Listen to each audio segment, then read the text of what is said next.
లూకా సువార్త 17వ అధ్యాయము 13వ వచనం పట్టుకుంటూ చూడండి. అక్కడ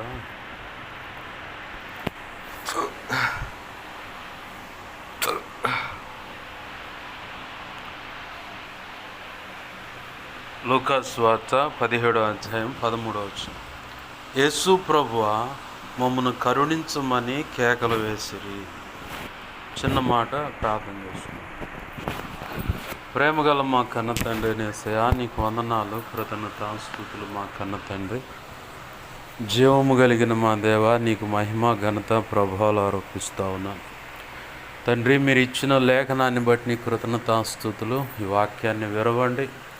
ఈ వాక్యము చాటున మీరు మా కొరకై నీ అనాది సంకల్పంలో నిర్ణయింపబడిన ప్రతి ఒక్కరి కొరకై, సమకూడిన ప్రతి ఒక్కరి కొరకై, నా కొరకై దేవా, నువ్వు ఏర్పాటు చేసినటువంటి, నీవు నిర్ణయించినటువంటి, మాకు అవసరమైనటువంటి శ్రేష్టమైన ఉపదేశం ఏదైతే ఉందో, నీ మనసులో ఉద్దేశించుకున్న సంగతులైన ఉపదేశం ఏదైతే ఉందో అది బయటకు తెచ్చి నీ పక్షం వహించిన మీ దాసు నోట ఉంచి, మీ దాసుడు నోటిని మీ నోటి బోరగా చేసి బలమైన వాక్శక్తినిచ్చి, మీ దాసుని మీ సిలువు చాటును మరుగుపరిచి, మీ దాసుని ముఖాంతరంలోంచి మీరు కనపడుతూ మేము సంపూర్ణ స్థితి పొందటానికి ఈ భూమి మీద సంపూర్ణంగా నీ చిత్తం, నీ సంకల్పం, నీ ఉద్దేశం, నీ అనాది ప్రణాళికలో నిర్ణయమైన సేవా పరిచర్య సమస్తము సంపూర్తి చేసి ధైర్యముగా క్రీస్తు న్యాయపీఠాన్ని ఎదుర్కొని నువ్వు నిర్ణయించిన బడా మంచి దాసురాలని ఆ మెప్పు,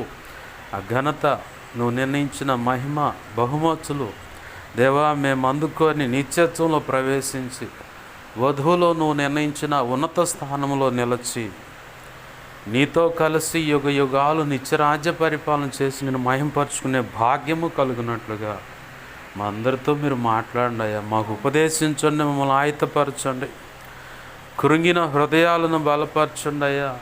మనుగడే కష్టం అనుకుంటున్నటువంటి బ్రతుకులను తెప్పరిల్ల చేసి నీలోని జీవాన్ని వారిలోకి చూపించి దేవా ఉత్సాహాన్ని ఇచ్చి ఉన్నతమైన మార్గంలో నీ ఉన్నత సేవ చేస్తూ సాగిపోవడానికి కృపనివ్వండి అయ్యా.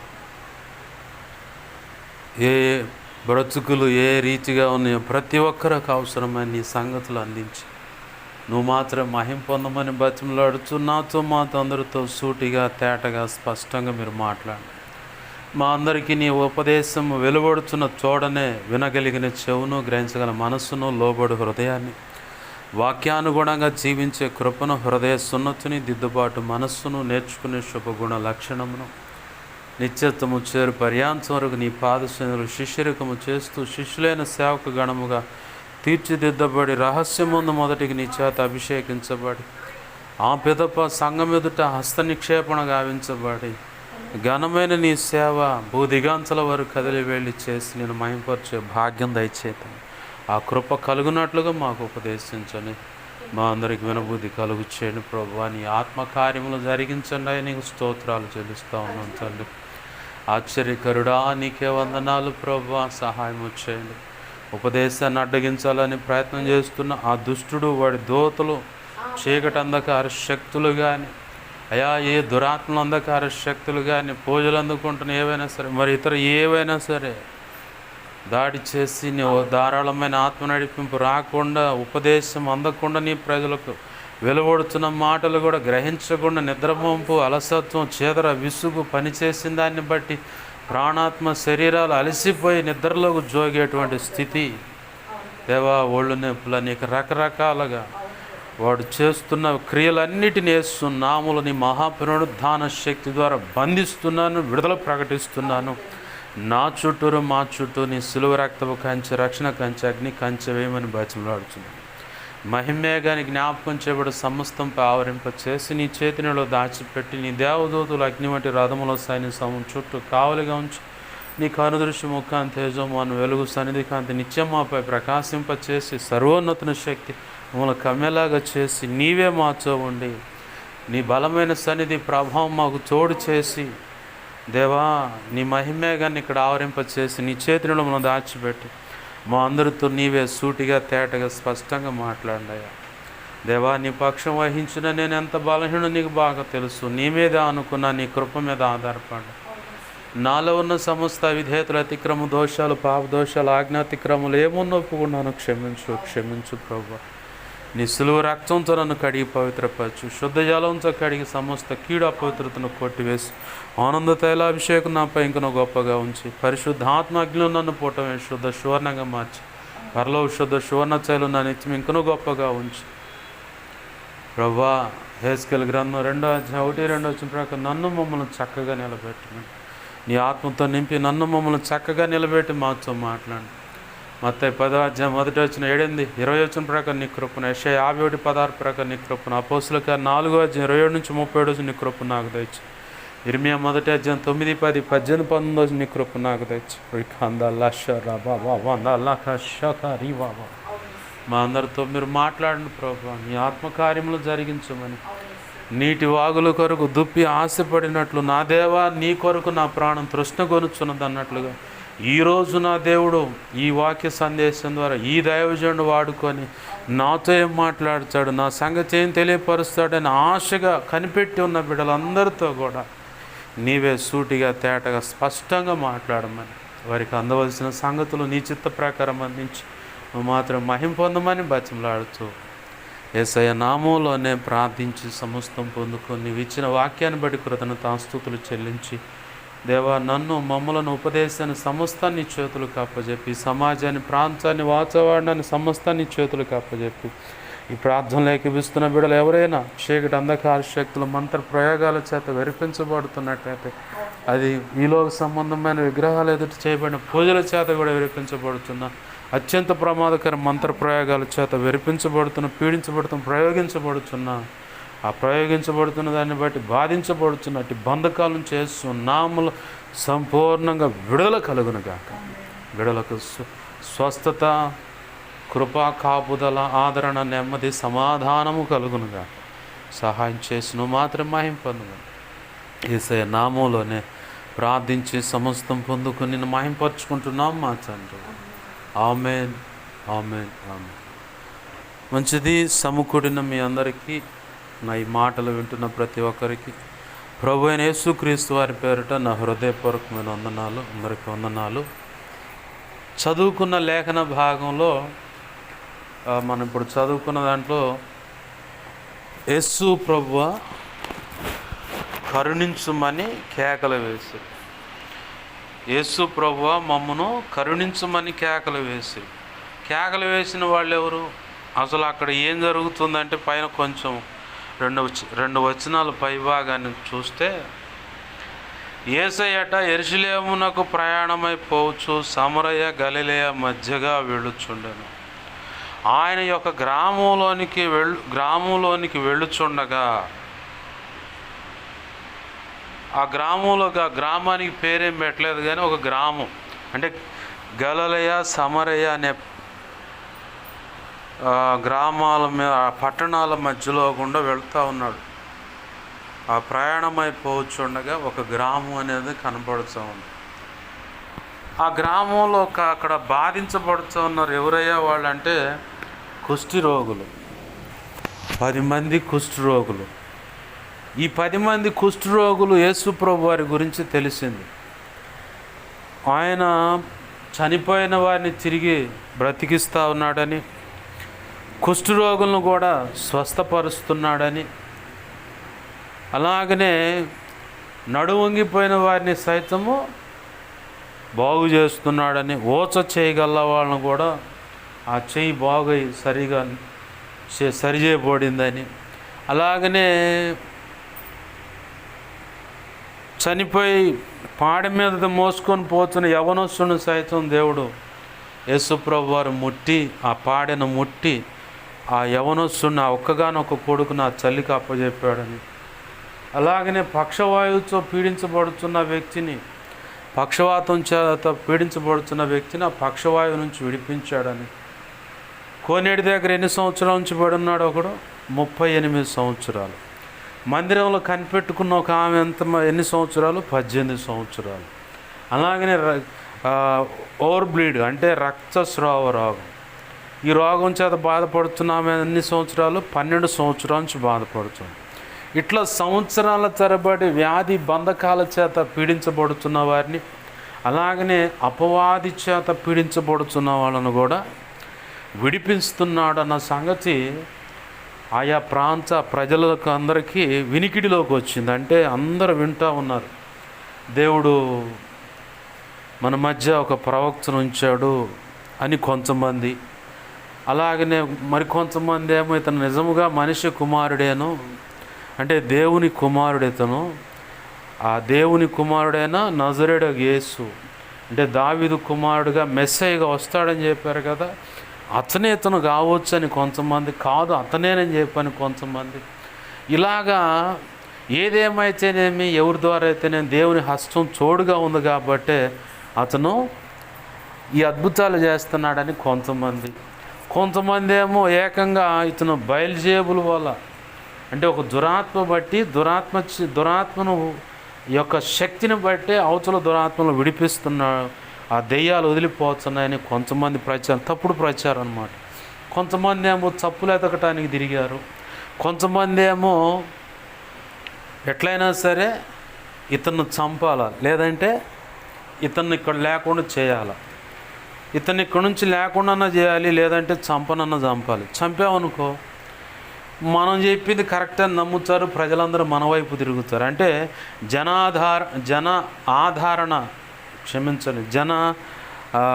ఆదరణ సంపాదించటానికి, వారిని ఆకర్షించటానికి, జన మెప్పు లేదంటే జీవపు డమ్ము అనొచ్చు దీన్ని. జనమంతా మన గురించి గొప్పగా చెప్పుకోవాలనేది జీవపు డమ్ము. నలుగురిలో నన్ను పొగడాలి, నన్ను ఆ ఉన్నతమైన అక్కడ ఆ అంతస్తు, అంటే ఆ సభ ఉంది కాబట్టి ఆ సభలో నన్ను పిలిచి ఒక చైరేసి ఘనపరచాలి, అది జీవపు డమ్మం కింద వస్తుంది. అలా పిలవలేదు, అలా ఘనపరచకపోతే ఆ వ్యక్తి మనసు నొచ్చుకొని చిన్నబుచ్చుకొని పక్కకి వెళ్ళిపోతూ ఉంటాడు. దీన్ని జీవో డమ్మ అంటారు. యేసు ప్రభు వారు యేసయ్య గురించి రాసిన మాట ఏంటంటే, లోకమంతా ఆయన వెనకాల పడే పోతుందిరయ్యా అన్నారు. ఎవరు? యేసయ్య అంటే యేసయ్య మీద రంధ్రాన్వేషణ చేసిన వాళ్ళు, లోపాలు పట్టుకోవాలని, ఈ ఉపదేశంలో లోపాలు పట్టుకోవాలని, బ్రతుకులో లోపాలు పట్టుకోవాలని, ఇతను తేడాని ముద్ర వేసి అక్కడి నుంచి బహిష్కరించాలి, అసలు ఆ ప్రాంతంలోనే ఉండకుండా చేయాలి, లేదా సంచరించకుండా చేయాలి, అసలు జీవితమే లేకుండా బ్రతుకే లేకుండా చేయాలని, లేదంటే అసలు ఇతను భూమి మీద మనుగడ కొనసాగించకుండా చంపబడాలని చెప్పని ఇలాగ యేసు ప్రభు వారి మీద పగా ప్రతీకారంతో పైకి ప్రేమను పులుముకొని చాలా నమ్మకంగా వెంటాడిన వాళ్ళ లిస్టు కూడా కొంత ఉంది. అయితే ఈ 10 మంది కుష్ఠులకు మాత్రము ఈ అన్ని సంగతులు తెలుసు, అయినా మేము బాగుపడాలనే తీవ్రమైన తపన ఉంది. మేము బాగుపడాలంటే ధర్మశాస్త్రం ప్రకారము, లేదా ధర్మశాస్త్రాన్ని కొన్ని సమాజాలు కాపీ చేసి ఏం చేస్తాయంటే, ధర్మశాస్త్రం ప్రకారం యూదులకేమో కుష్ఠవ్యాధి కలిగిన వాడిని, అన్యుడిని, అపవిత్రుడైన వాడిని, అపవిత్రుడంటే ఒక మనిషి ఆ ఇంట్లో చనిపోతే ఆ శవాన్ని ముట్టినోడు అపవిత్రుడు. నిండు చూలాలతో బాలింతగా ఉంది, ఆమె ప్రసవించిన తర్వాత ఆమెను ముట్టిన వాళ్ళు అపవిత్రులు. ఇట్లా శుద్ధీకరణ అనే ఆచారం ఉంది. దీన్ని కాపీ చేసి కొన్ని సమాజాలు ఏం చేస్తాయని ఆ రోజులో చేసిన పరిస్థితి ఏంటంటే, ఈ కుష్ఠవ్యాధి కలిగిన వాళ్ళు ఊళ్ళోకి రాకూడదు, వాళ్ళు ఊరు బయట ఉండాలి. ధర్మశాస్త్రం చెప్పిన మాట అది. ఊరు బయట వాళ్ళు ప్రత్యేకం గుడిసె వేసుకొని అక్కడ ఉండాలి. ఎప్పుడన్నా ఈ కుష్ఠ రోగం తగ్గింది అనుకున్నప్పుడు యాజకుడు కబురు పెడుతూ వస్తాడు, దూరంగా నిలబెట్టి చూస్తాడు. అది కూడా ఏదైనా తెల్లటి పొడ ఇట్లాంటి కనపడితే, తగ్గలేదు అబ్బాయి నువ్వు ఆడే ఉండని చెప్పని వెళ్తాడు.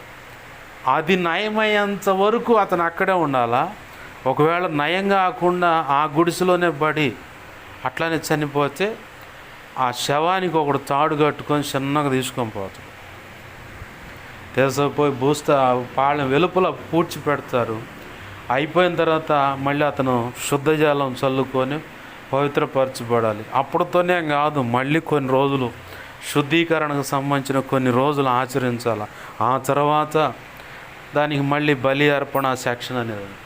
ఇంత తంతు మధ్యలో ఇది ఒక లెక్క ఉంటే, ఆ కుష్టు వ్యాధి కలిగిన వాడు ఒకవేళ భార్య మీద మమకారంతోనో, తల్లి మీద ప్రేమతోనో, తండ్రిని చూడాలనో, బిడ్డలను దగ్గర తీసుకోవాలనో, లేదంటే బిడ్డలతో కాసిన 4 మాటలు మాట్లాడాలనో, కుటుంబంతో కొంత సమయం గడపాలని రహస్యంగా ఒకవేళ లోపలికి వచ్చాడా, రాళ్లతో కొట్టి చంపేయాలి. అంత భయంకరమైన ఆచార పద్ధతులు ఉన్నాయి ధర్మశాస్త్రంలో.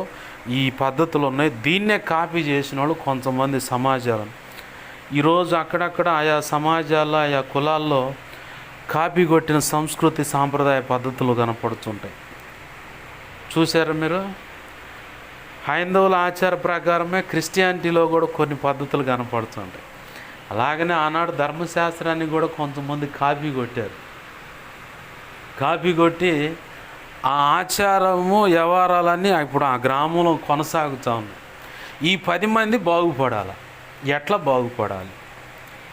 యేసు ప్రభు వారి గురించి ఎప్పుడైతే ఆ సంగతులు తెలిసాయో, మనం ముందుగా పరిచయం చేసినట్లుగా దేవుడు ఆ సంగతులు ఏమైతే తెలిసాయో, తెలిసిన వెంటనేక ప్రభువును ఎలాగైనా కలవాలి, ప్రభుత్వం మాట్లాడాలి, ప్రభు చేత ప్రేయర్ చేయించు, ఆయన ముట్టితే చాలు, ఆయన నీడబడితే చాలు, ఆయన వస్త్రపు చెంగు తాగితే చాలు, నేను బాగుపడతాను. ఇట్లా కొన్ని అద్భుతాలు జరిగిన వార్తలు కూడా వాళ్ళు విన్నారు. వినిన దాన్ని బట్టి యేసు ప్రభువు ఆ మార్గంగానే వస్తున్నాడన్న సంగతి తెలిసింది. తెలియగానే ఇక ఈ 10 మంది వదిలిపెట్టకుండా యేసు ప్రభు మమ్మను కరుణించు, యేసు ప్రభు మమ్మను కరుణించు, యేసు ప్రభు మమ్మను కరుణించని ఆయన చెవిన వారి మాట పడేంత వరకు వదిలిపెట్టకుండా ఆయన్ని బతిమలాడుతూ ఉన్నారు. బతిమలాడుతుండగానే ప్రభు ఆగి, ఏం కావాలి మీకు, ఏం కావాలనుకున్నారు? ఈయనకు తెలియదా? ఇప్పుడు ఇట్లాంటి మాటలు చాలా చోట్ల దేవుడు అడిగాడు. వాస్తవికంగా భూత భవిష్యత్తు వర్తమాన కాలములు అంటే నిన్న నేడు నిరంతరం ఏంది అన్ని కాలాలు ఎరిగినవాడు ఆయన. అసలు మన ఫ్యూచర్ ఎలా ఉంటుందో, ఎప్పుడు ఎక్కడ ఎలా తప్పటడుగులు పడతాయో, బలహీన పడతామో, ఏడుస్తామో, నవ్వుతామో, సంతోషిస్తామో, ఉత్సహిస్తామో, సంతోషాన్ని బట్టి కన్నీరు గారుస్తామో, కృతజ్ఞతాస్తుతులు చెల్లిస్తామో, అసలు దేవుడు లేదు ఏం లేదు చల్హట్ మొత్తం ఎగ్గొట్టి పక్కకు నడుస్తాము, అలాంటి అడుగులు ఎన్ని పడతాయి ఏంటన్నది మొత్తం తెలుసు ఆయనకి. అయినా సమస్తం ఎరిగిన వాడు అంటున్నాడు ఇప్పుడు మళ్ళీ మీకు ఏం కావాలి అంటున్నాడు. నిన్నైనా నన్నైనా ఒక తప్పుడు దేవుడు పరీక్షించటానికి ఇలాంటి ప్రశ్నలు వేస్తాడు. ప్రశ్నలు వేసినప్పుడు అప్పుడు నువ్వు సమాధానం చెప్పాల్సి వస్తుంది. కొంతమంది స్వస్థత కోసం ఏడుస్తూ ఉంటారు, కొంతమంది దేవుడు నన్ను ఎందుకు వదిలేశాడని ఏడుస్తూ ఉంటారు, కొంతమంది కుటుంబ సమస్యలను బట్టి ఏడుస్తూ ఉంటారు, కొంతమంది భార్యాభర్తల మధ్య సత్సంబంధం లేకుండా సమాధానం లేని పరిస్థితిని బట్టి భర్త ఒక చోట భార్య ఒక చోట అని విడిపోయిన పరిస్థితులు అంటే ప్రస్తుతంలో విడిపోయినట్టు కనపడుతారు, శాశ్వతంగా విడిచిపోయినట్టు కాదు, ప్రస్తుతంలో విడిపోయినట్టు కనపడుతుంటారు. ఆ బాధను బట్టి అటు భర్త ఇటు భార్య వేదన పడుతూ ఉంటారు. పిల్లల భవిష్యత్తు ఏమైపోతుందని చెప్పని ఇప్పుడు విద్యా సంవత్సరం ప్రారంభమైంది కాబట్టి పసిబిడ్డల కానుంచి 10th క్లాస్ చదివేదాకా స్కూల్ చదువుల విషయంలో పిల్లల విషయం భవిష్యత్తు ఏంటని బాధపడే తల్లిదండ్రులు ఉన్నారు. ఇంటర్మీడియట్ కాడి నుంచి పై చదువులు ఎంత చదువులైనా సరే యవన బిడ్డలు, యవన ఆడపిల్లలు, యవన మగపిల్లలు వాళ్ళ చదువుల విషయంలో ఆ కాలేజీ ఫీజుల విషయంలో పరిస్థితి ఏంటని బాధపడుతూ ఉంటారు. అలాగనే ఈ 7 కాడి నుంచి 10వ తరగతి సమయం మధ్యలో ఉన్న ఆ వయసులో ఉన్న ఆడపిల్లలు కానీ మగపిల్లలు కానీ మాట వినకుండా ప్రేమ దోమని ఈ గందరగోళంలో కొట్టుమిట్టాడుతుంటే అసలు వీళ్ళ పరిస్థితి ఏంది భవిష్యత్తు ఏందని తల్లకిందులై వేదన పడుతున్న తల్లిదండ్రులు లేకపోలేదు. అలాగే ఇంటర్మీడియట్ కాడి నుంచి పై చదువుల్లో స్వేచ్ఛ వచ్చింది, ఫ్రీడమ్ వచ్చింది, నాకు నచ్చినట్టుగా నేను తిరుగుతానని సెల్ ఫోన్ చేతికి వచ్చింది. తల్లిదండ్రులు ఓడ చెబుతుంటే వీళ్ళు ఇంకొక లెక్కలు అడుగు వేస్తా ఏ పొద్దు సెల్ ఫోన్లో వాట్సాప్లో చాటింగ్ అని వీడియో కాల్స్ అని లేదంటే ఫోన్లో దాకలు మాట్లాడుతూనే ఉంటా. రాత్రి వేళకు ఫోన్ వస్తే ఇక చాటుగా వెళ్ళిపోయి మాట్లాడుతాం. లేదంటే ఇక ఎందుకమ్మా ఫోను కొంచెం కట్టే అంటే కాదు మా కొలీగ్స్ అని చెప్పని ఏదో ఒకటి క్లాస్మేట్ పలానా నా ఫ్రెండ్ మాట్లాడుతుంది, పలానా అమ్మాయి నా ఫ్రెండ్ మాట్లాడుతున్నాను పలానా వాడని ఇలా రకరకాల సాకులు చెప్తూ రాత్రి ఎప్పుడో 2-3 అట్లా ఫోన్లో మాట్లాడి నిద్రపోవచ్చు. నా పరిస్థితులు అబ్జర్వేషన్ చేసిన తల్లి కానీ తండ్రి కానీ వేదన పడుతూ ఉంటారు. ఏమవుతుంది అసలు నా బిడ్డల పరిస్థితి, నా కుమారుడి పరిస్థితి ఏంది, నా కూతురు పరిస్థితి ఏంది, నా కూతుళ్ళ పరిస్థితి ఏంది, అసలు నా కుటుంబం పరిస్థితి ఏంది, వీళ్ళ భవిష్యత్తులు సెట్ అవుతాయా లేదా, అసలు ఎంత రెక్కల కష్టాలు చేసినా కానీ చిల్లు సంచిలో వేసిన సొమ్ములాగా అయిపోతుంది, కష్టపడుతున్నాను వేస్తున్నది మొత్తం కింద పడిపోతూ ఉంది. ఏదో ఒక రకమైన నష్టము. కాస్తంత పిల్లల కోసమని ఏదన్నా కట్టుకుందామని, ఏదన్నా ఇల్లు కట్టుకుందాం అని సమకూర్చుకుందాం అనుకుంటే అది సమకూర్చబడదు. అలాగనే వ్యవసాయం చేస్తున్నాం కానీ రాబడి రావట్లేదు. ఈ సంవత్సరం వ్యవసాయం చేయాలా, కౌలు పొలం తీసుకోవాలా లేదా, తీసుకుంటే వర్షాలు సకాలంలో ఉంటాయా, సకాలంలో వర్షాలు కురిసిన పైరు చేతికి వచ్చే సమయంలో అకాల వర్షాలు కురిస్తే గతంలో కూడా అట్నే నష్టపోయాను, ప్రస్తుతంలో కూడా అలానే నష్టపోతానని ఇలా దిగాలుతో అనేక రకాల వ్యాపారం చేస్తూ ఉన్నాను. ఈ వ్యాపారం వర్ధిలతో వస్తుందా, ఫలానా సెంటర్లో పెడితే కుదరలేదు, ఈ సెంటర్లో పెడుతున్నాను, ఇప్పుడైనా సక్సెస్ వస్తుందో లేదో ఏమో అర్థం కావట్లేదు. ఇదిగో ఈ జాబ్లో చూస్తే పైన అధికారి వల్ల సమస్య, మరి ఇప్పుడు కొత్తగా మళ్ళీ ఇంకొక జాబ్ చేస్తూ ఉన్నాను, ఈ విషయంలో ఈ వ్యక్తి ఏమన్నా మళ్ళీ రకరకాల సమస్య పెడితే మళ్ళీ ఇంకెక్కడ జాబ్ ఎత్తుక్కోవాలి, జాబ్ ఎత్తుక్కున్న ప్రస్తుతం ఉన్న జీతం కంటే ఇంకా గొప్ప జీతం వస్తుందా, గొప్ప జీతం ఇచ్చిన అక్కడ ఇంకా అంతకంటే సమస్యలు ఉంటాయా, ఎటు వెళ్ళాలి, ఎటు తోచని పరిస్థితి. ఈ బ్రతుకు ఇంకా ఇంచడితోనే సర్దుకొని బ్రతకటమేనా, నాకంటూ ఒక స్వేచ్ఛ, నాకంటూ ఒక వెల్ సెటిల్ అనేది ఉంటుందా లేదా అని చెప్పని. కొంతమంది ఏమో ఈ సబ్జెక్ట్ తీసుకున్నాను, దీనివల్ల ఇప్పుడు ప్రస్తుతం ఏ లాభం లేదట. ఒకప్పుడు నేను చదివే సమయంలో అయితేనేమో 2 సంవత్సరాల క్రితం అయితే ఈ సబ్జెక్ట్ వల్ల ఉద్యోగాలు అంత వెల్ సెటిల్ అవుతున్నారు, బాగుందన్నారు. ఇప్పుడు ముగింపోయి వచ్చే సమయానికల్లా ఈ చదువు వల్ల ఇప్పుడు ఏమీ ఉపయోగం లేదంటున్నారు. మరి నా భవిష్యత్తు ఏంటి, ప్రశ్నార్థకంగా ఉంది. సమాధానం దొరకని పరిస్థితి, ఎండమావిలాగా ఉంది. తల్లిదండ్రులు కష్టపెట్టి మరి వాళ్ళ ఎక్కల కష్టార్జితం చేత చదివాను, ఇంకో లాస్ట్ ఇయర్ చదవబోతా ఉన్నాను. ప్రస్తుతం చూస్తే ఒకవేళ ఈ చదువు ముగించే టైంకి నేను చూసుకుంటే అసలు ఏ పరిస్థితి అర్థం కాని పరిస్థితిగా కనపడుతుంది. ఈ ఇయర్ లాస్ట్ కల్లా ఇదిగో 3rd ఇయర్ మొత్తం అయిపోతుంది. నెక్స్ట్ ఇక నేను జాబ్కి ఏదైనా ట్రై చేద్దామంటే ఈ చదివిన చదువు వల్ల ఉపయోగం లేదంటున్నారు. ఇప్పుడు ఏంటి నా భవిష్యత్తు అని చెప్పని చాలామంది తలకిందులు అవుతాను. పార్ట్నర్గా చేర్చుకున్నాను, వాడు మోసం చేసిపోతా ఉన్నాడు, కొంత లాక్కుంటున్నాడు మోసంతో. అసలు వచ్చింది ఎంతే వచ్చిందని లెక్క చూపిస్తున్నాడు, కొంత జేబులు వేసుకొని వెళ్తున్నాడు. నా పరిస్థితి ఏంది, నా భార్య బిడ్డలు, నాకున్న ఈఎంఐలు కట్టాలి, అటున్న వడ్డీలు కట్టుకోవాలి, ఇటున్న నా ఆస్తులన్నీ జప్తు చేస్తారని భయం వేస్తూ ఉంది, బ్యాంకు రుణాలు కట్టాలి, బండి ఈఎంఐ కట్టాలి, కారు ఈఎంఐ కట్టాలి, జీబు, ఇట్లా రకరకాలుగా ఎన్నో రకాల సమస్యలతో సతమతమవుతున్న ప్రతి ఒక్కరితో యేసు ప్రభు మాట్లాడుతున్న మాట ఏంటంటే, నీకేమీ నేను చేయగోరుచున్నాను. ఆమేన్, హల్లెలూయా. ఏమంటున్నాడు ఆయన, ఒకవేళ దేవుని చిత్తంలోంచి బయటకు వెళ్ళిపోయి దైవ చిత్తం కాదని చెప్పని వేరొక మార్గంలోకి వెళ్ళిపోయి దేవునికి పక్కన పెట్టేసి నచ్చినట్లు బ్రతకటం మొదలుపెట్టి తీరా ఆయన శిక్షించిన దాన్ని బట్టి నా పరిస్థితి ఏమవుతుందని, ఒకవేళ నయంగానే రోగంతో బాధపడుతున్నా, డాక్టర్లు ఇంకేం లేదు ఈ రోగాలతో నువ్వు పోతావని చెప్పినా, లేదు కరోనా ఎఫెక్ట్ అయ్యి ఇక ఉంటానో పోతానో తెలియదన్న పరిస్థితిని ఈ మాటలు వింటున్న వారి పరిస్థితి జీవితంలో ఉన్నా.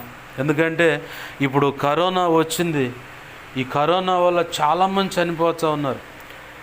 గతంలో 1-2 సార్లు కరోనా ఎఫెక్ట్ అయిన వాళ్ళకే ఈ కరోనా, ఇప్పుడు వస్తున్న కరోనా చాలా ప్రమాదం అంటే డైరెక్ట్గా చెప్పాలంటే ఎక్కువ శాతం వాళ్ళే టపా కట్టేస్తారు. ఇక పరదేశులము ప్రియులారని రక్షణ పొందిన వాళ్ళకైతే ఆ పాట వేసుకొని ఇక శవయాత్ర కొనసాగించడం. ఇక కాల్చుడు పూడ్చుడు లేదంటే డోలా సెక్షన్ అంటే ముస్లిమ్స్ అన్నమాట. వాళ్ళు మోసే దాన్ని డోలా అంటారు. ఆ డోలా సెక్షన్ డోలా ఇక వాళ్ళు. ఇక అన్య ఆచారం ప్రకారం అయితే కాల్చుడు పూడ్చుడే. కాల్చుడు అంటే సైతాను మాత్రమని, పూడ్చుడు అంటే మామూలుగా అని చెప్పని ఈ సెక్షన్ ఎవరి దోళకి ఉంటుంది, అది కన్ఫర్మ్ అనమాట. ఏది రెండో విడత ఇప్పుడు 2 సార్లు కరోనా ఎఫెక్ట్ అయి తాళుకొని నిలబడ్డవాడికి ఇప్పుడు వస్తున్న కరోనా ఫుల్ ఎఫెక్ట్ అనమాట. దేవుడు చెప్పిన మాట, భారతదేశం మీదకి మహా ఉగ్రత వచ్చి పడుతుంది, నా ఉగ్రత వచ్చి పడింది. ఈ కరోనా టైంలో అన్యులు పోచారు, అలాగే సేవకులు, సంఘ పెద్దలు, పరిచారకులు, విశ్వాసులు కూడా పోచారు. అదేం ఆగదు అన్నారు. ఇక ఆయన అనుమతించి ఆయన లైన్లోకి వచ్చిన తర్వాత నువ్వు నేను మనంతా అడ్డుపడి ప్రభు అంటే నోరు ముఖం పగిలిపోద్ది, పోవతలు పక్కకు పోతాడు ఆయన. ఇక అందుకని దాని విషయంలో ప్రార్థన చేయలేకపోతా ఉన్నాను. ఇక ఆయన చెప్పేశాడు, ఇక కన్ఫర్మ్ అన్న తర్వాత మోసేలాగా పక్కకు పోయి అడ్డుపడ్డా కొన్నాళ్ళు ఖచ్చితంగా ప్రభు అన్నాడు, వీళ్ళు నా విశ్రాంతిలోకి రారని నేను ఒట్టు పెట్టుకున్నాను. మోసే అడ్డుపడి ప్రార్థన చేస్తే ఏమైంది? నువ్వు ఇప్పుడు చెప్పినా రానున్న దినాల్లో వాళ్ళు ఖచ్చితంగా ఈ ఎడారిలో రాలిపోతారని. అట్నే మొత్తం రాలిపోయారు. ఆ తర్వాతే యేసయ్య కానాన్ దేశంలోకి వాళ్ళ కడుపును పుట్టిన పిల్లలను తీసుకెళ్ళాడు. ఐగుప్తులో సున్నతి పొంది ఎర్ర సముద్రం దాటిన ప్రజలు ఎవరైతే ఉన్నారో, లేదా ఎర్ర సముద్రం దాటిన తర్వాత సున్నతి పొందిన ప్రజలు ఎవరైతే ఉన్నారో ఆ ప్రజలు అరణ్యంలోనే రాలిపోయారు. 2 మాత్రమే వచ్చారు వాళ్ళతో. వాళ్ళు ఎవరు? కాలేబు, యెహోషువ. వీళ్ళిద్దరే. నడిపించిన నాయకుడు మోషే రాలా, ఆ పక్కనున్న సహకారైన అంటే యాజకుడైన అహరోను కూడా రాలా, వాళ్ళ పిల్లలు కూడా రాలా. చివరికి చేలిన ఫలితార్థమైంది అహరోను పిల్లలు వచ్చారు. పిల్లలు రాలేదని క్షమించిన పిల్లలు వచ్చారు. తర్వాత చేలిన ఫలితార్థమైంది కాలేబు, యెహోషువ మాత్రమే ఈ అరణ్యంలో రాలిపోయిన వాళ్ళ పిల్లల మొత్తాన్ని తీసుకొని పోయి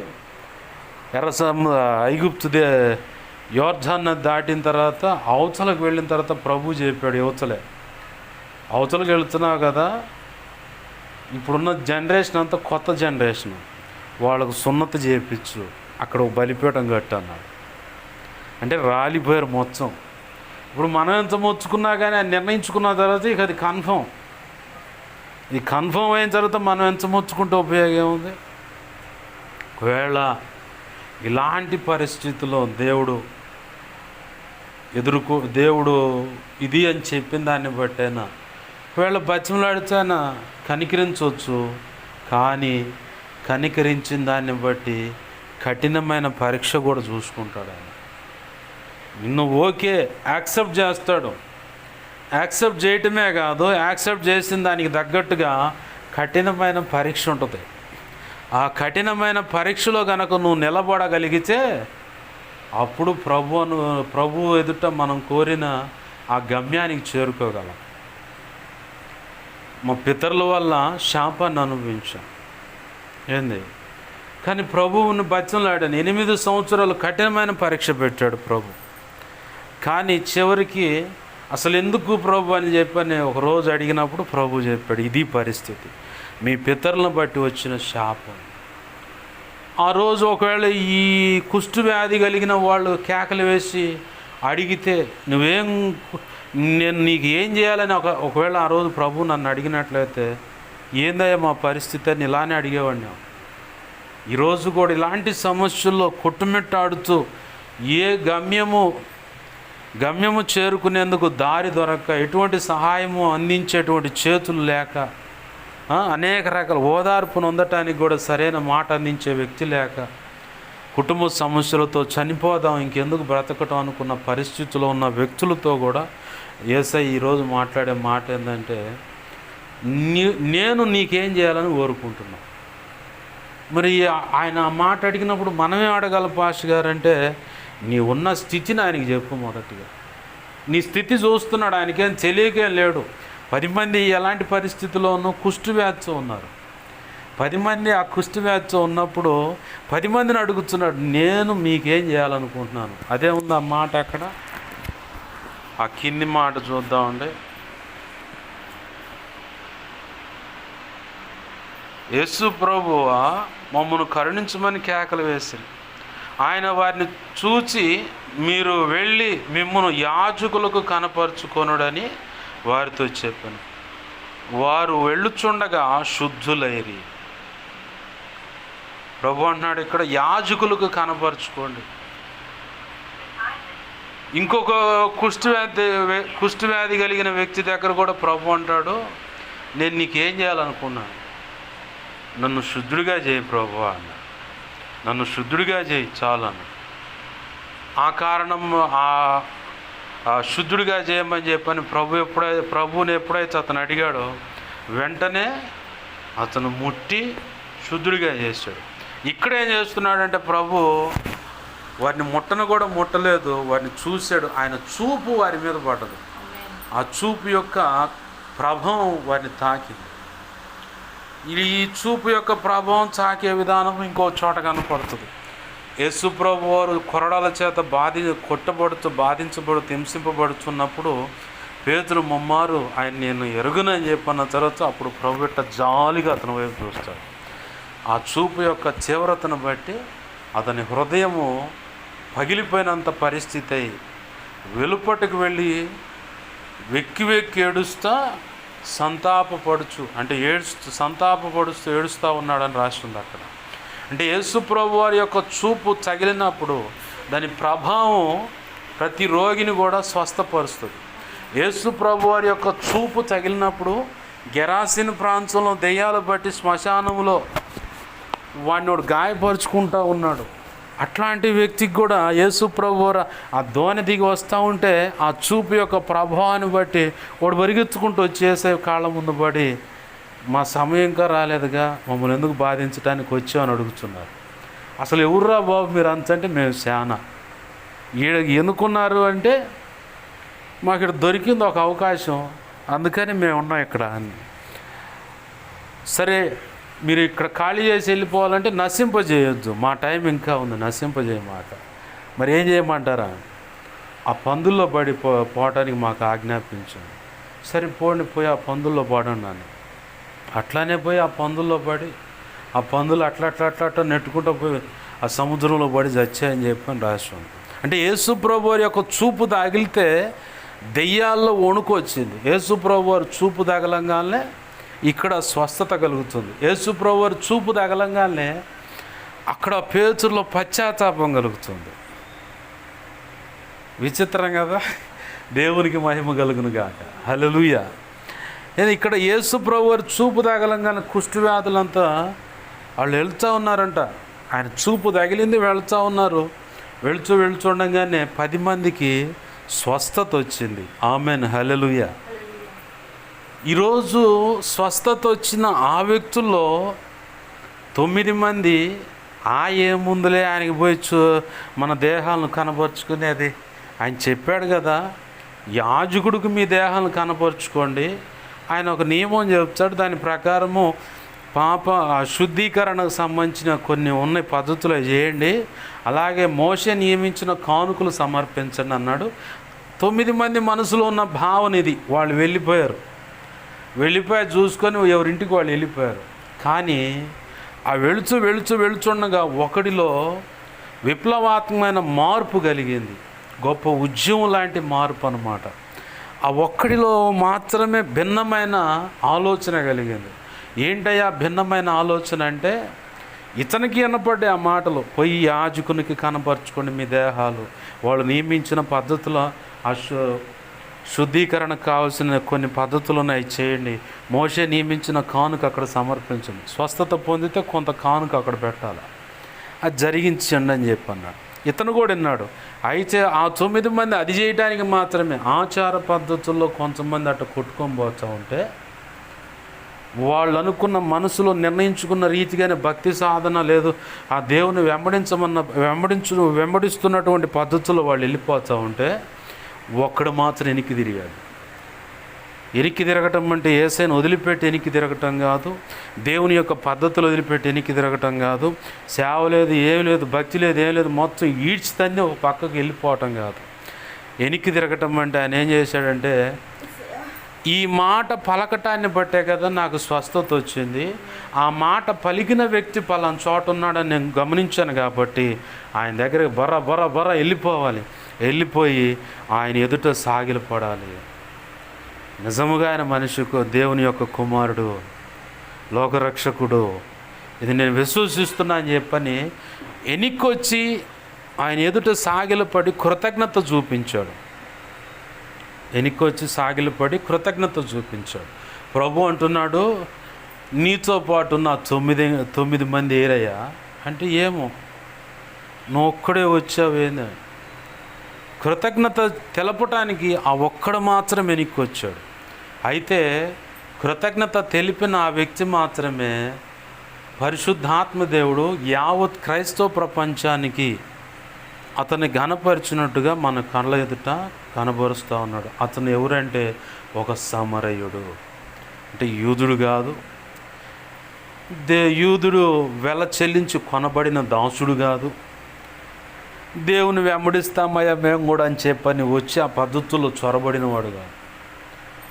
అతను ఒక సమరయుడు. సమరయుడు అంటే దేవునికి అయిష్టమైనటువంటి వ్యక్తి. ఈ రోజుల్లో చాలామందిని దేవుడు అనేక రకాలుగా కనికరిస్తూ ఉంటాడు, కృప చూపుతూ ఉంటాడు. కొన్ని ఇబ్బందులయ్యా మా పరిస్థితి అసలు గమ్యమే అర్థం కానట్టుగా చాలా ఇరుకు ఇబ్బందుల్లో పడి ఉన్నాము, ఇదిగో ఈ సమస్యలో బాగా ఇబ్బంది పడుతున్నాము అని చెప్పని చాలామంది మన దగ్గర కూడా వచ్చి ప్రార్థన రిక్వెస్ట్ అడుగుతారు. కొంతమంది మనతో పాటు కూడా ప్రార్థనలు ఏకీవిస్తారు. కానీ ఎప్పుడైతే ఆ సమాధానం పొందుకున్న తర్వాత ఇవ్వాలనుకుంటే ఒక కానుక, ₹1 ఎంతో కొంత కానుక ఇస్తారు, చేతులు దులుపుకొని వెళ్ళిపోతారు. కొంతమంది ఆ కానుక కూడా లేదు, మాకు ఆ టైంకి సహాయం అందింది, ఇప్పుడు ఒడ్డున పడ్డాం, టైం వచ్చినప్పుడు చూసుకుందాంలే, మళ్ళీ అవసరమైనప్పుడు చూసుకుందాంలే అని చెప్పని కృతజ్ఞత లేని భావం కలిగి బ్రతుకుతూ ఉంటారు. కొంతమంది ఏమో వాళ్ళ జీవితాల్లో కొన్ని కార్యాలు దేవుడు చేసిన దాన్ని బట్టి ఇంత అమౌంట్ పరిచర్యకి అని చెప్పని, ఇదిగో ఈ స్థలం కొనడానికి ఇంత అని చెప్పని, లేదంటే కొంతమంది అయితే ఏకంగా దేవుడు మా జీవితాలు ఇది చేశాడు, ఈ మేలు చేశాడని కొంతమంది బంగారం తీసుకొచ్చాడు పడేసిపోయిన వాళ్ళు ఉన్నారు పరిచర్లో. కొంతమంది ఏకంగా స్థలాలే కొని దైవజనులకు అప్పజెప్పిన పరిస్థితి. లేదంటే కొన్ని పల్లెటూర్లు అయితే ఇప్పుడు నా స్నేహితుడు ఇనిమేల్లో సేవ చేస్తూ ఉన్నాడు, అక్కడ అచ్చంగా కొంతమంది వచ్చారు, ఇదిగోయ్యా మాది 12 సెంట్ల స్థలం, మీ సేవకు వాడేసుకోండి, రాసిస్తాం, సంతకాలు పెట్టిస్తాం అని చెప్పని కూడా వచ్చినాడు. కారణం ఏంటంటే దేవుడు మా జీవితాల్లో మేలు చేశాడు, ఈ దైవజనుడు ప్రార్థన చేయడం ద్వారా మాకు ఈ మేలు జరిగింది, ఈ కారణాన్ని బట్టి ఇదిగో ఈ స్థలం ఇలా రాసి ఇచ్చేస్తున్నాం, సేవలో వాడుకోండి అని. ఇప్పటికీ ఆ స్థలం 12 సెంట్ల స్థలం అట్నే పెట్టుంది.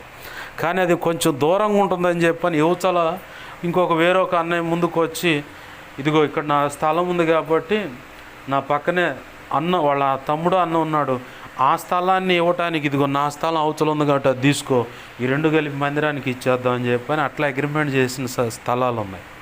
ఎందుకు ఈ మాట చెబుతున్నా అంటే వాళ్ళకి ఇచ్చారని చెప్పడానికి కాదు, కానీ కొంతమంది జీవితాల్లో మేలు చేసిన దేవుడు మేలు చేసిన దాన్ని బట్టి కృతజ్ఞత తెలపటం. హల్లెలూయా, కృతజ్ఞత తెలపటం.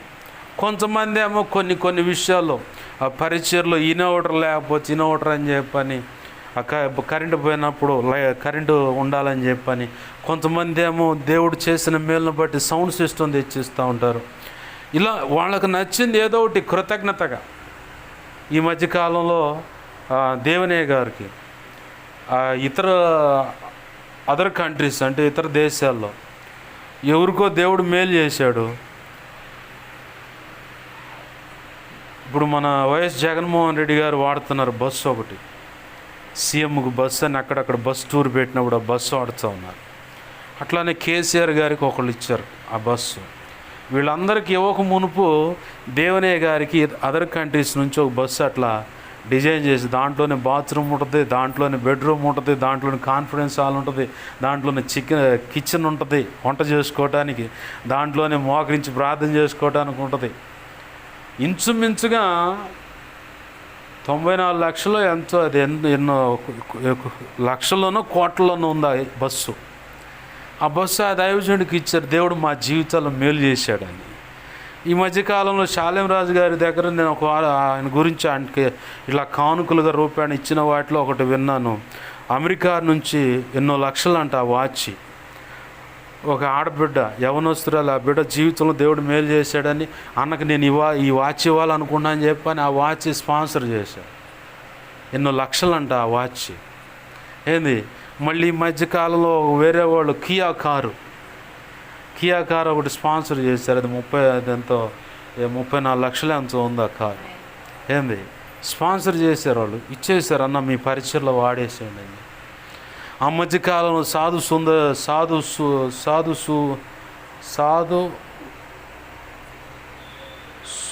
హుస్సేన్ ఏదో పేరుంది, అది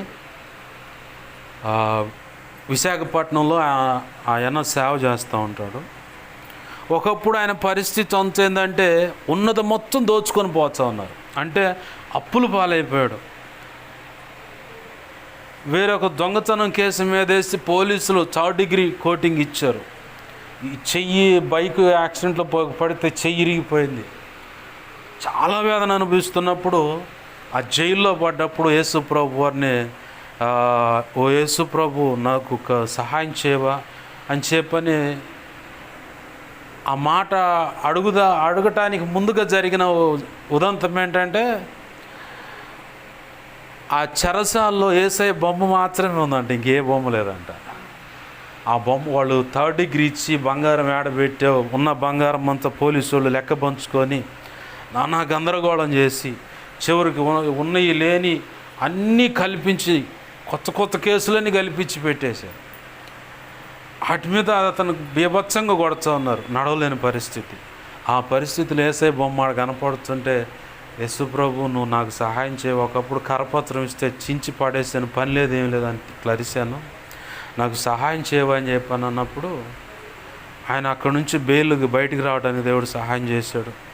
తర్వాత అనుకోకుండా బైక్ ప్రయాణం చేస్తుంటే కింద పడి చెయ్యి ఇరిగిపోతే అప్పుడు ప్రభు మాట్లాడుతున్నాడంట, నా సేవ చేస్తావా, ఈ చెయ్యి బాగుపడితే నీ సేవ చేస్తానయ్యా అన్నంట. ఒకప్పుడు తినటానికి గతి లేక ఆయన సాక్ష్యం పూర్తి చేయట్లేదు, సమయం సరిపోదని 10th క్లాస్ సర్టిఫికేట్లు తాకట్టు పెట్టి ఒక 100 రూపాయలు తీసుకొచ్చి పిల్లలకు అన్నం పెట్టుకుందాం అనుకున్న పరిస్థితి. అక్కడి నుంచి ప్రభు ఆశీర్వదించి ఈరోజు ఆయన ఇంటికి వస్తే 500 మందికి కూడా అన్నం పెట్టగలిగేంత రేషన్ ఇంట్లో పెట్టాడు. ఆమేన్, హల్లెలూయా. ఒకప్పుడు డబుల్ కాట్ మంచం తీసుకెళ్తున్నారు, ప్రభువా తీసుకెళ్తున్నారా అప్పులోళ్ళు అని చెప్పి ఏడిస్తే ఇవాళ ఇంట్లో ఉన్నది 25,000 రూపాయలు డబుల్ కాట్ మంచం.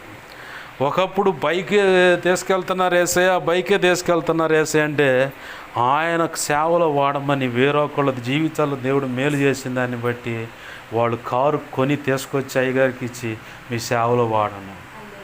కొడుకు కాలేజీ టైం వచ్చింది, నాన్న బైక్ కావాలంటే నన్ను అడుగుతావేంద్ర, యేసయ్యని అడుగు, యేసయ్య ఇస్తాడని చెప్పానంటే ప్రార్థన అదే నేర్పాడు ఇద్దరికి, ఒక కొడుకు ఒక కూతురు అదే నేర్పాడు. ఆ కొడుకు ప్రార్థన చేస్తే ఆ సంఘంలోని వేరొకళ్ళ జీవితాలు దేవుడు అద్భుతం చేసి ఈ పిల్లగాడికి ఆ యవనస్తుడు ఫ్రెండు ఇదిగో అని చెప్పిన కొత్త బైక్ కొనుక్కొచ్చి ఇంటి ముందు పెట్టి ప్రార్థన చేయండి అని ప్రార్థన చేసి ఈ బైక్ నీ కోసం అని చెప్పని దేవుని పనిలో వాడు అని చెప్పాను. కృతజ్ఞత కలిగి ఉంటే దేవుడు అన్ని కార్యాలు చేస్తాడు. ఏంది కొంతమంది ఇలా కృతజ్ఞత కలిగి తీసుకొచ్చి అలా ఇస్తూ ఉన్నారు. అయితే 9 మంది ఏమో కృతజ్ఞత లేకుండా బ్రతికారు, వాళ్ళ ఇష్టానుసారంగా వెళ్ళటం నడిచారు. కానీ ఈ ఒక్కడు మాత్రం కృతజ్ఞత చూపించాడు. ఈరోజు మన జీవితాల్లో మనల్ని మనం తొంగి చూసుకోవాలి. ప్రభు మన జీవితాలు చేసిన అద్భుతాలను బట్టి మనము కృతజ్ఞత కలిగి ఉన్నామా, లేకపోతే ఆ కొద్ది సమయానికి కృతజ్ఞత చూపించి కృతజ్ఞత కలిగినట్టుగా పైకి కనపడుతూ లోపల కృతజ్ఞత హీనంగా బ్రతుకుతూ లోకానికి, చుట్టూ ఉన్న సమాజానికి, సంఘానికి, సేవకుడికి ఒకవేళ మనం ఎవరినైనా దేవుని సన్నిధికి నడిపిస్తే మనతో పాటు ప్రభువులో చేవేస్తున్న వారికైనా సరే పైకి కృతజ్ఞత కలిగిన వారిగా కనపడుతూ అంతరంగంలో కృతజ్ఞత హీనులుగా బ్రతుకుతున్నట్లయితే మనంత దరిద్రులు, దౌర్భాగ్యులు, భ్రష్టులు ఇంకొకళ్ళు ఉండరు.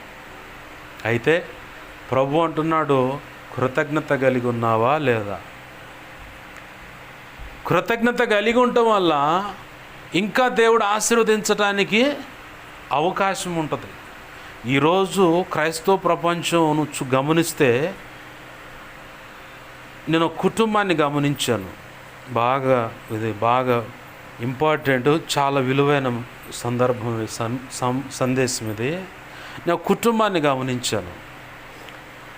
వాస్తవానికి చాలా భయంకరమైన పరిస్థితుల్లో ఉంది ఆ కుటుంబం. విగ్రహారాధన. ఒకప్పుడు వాళ్ళ జీవితాలు ఎక్కడ చీకటిలో బ్రతికాయంటే,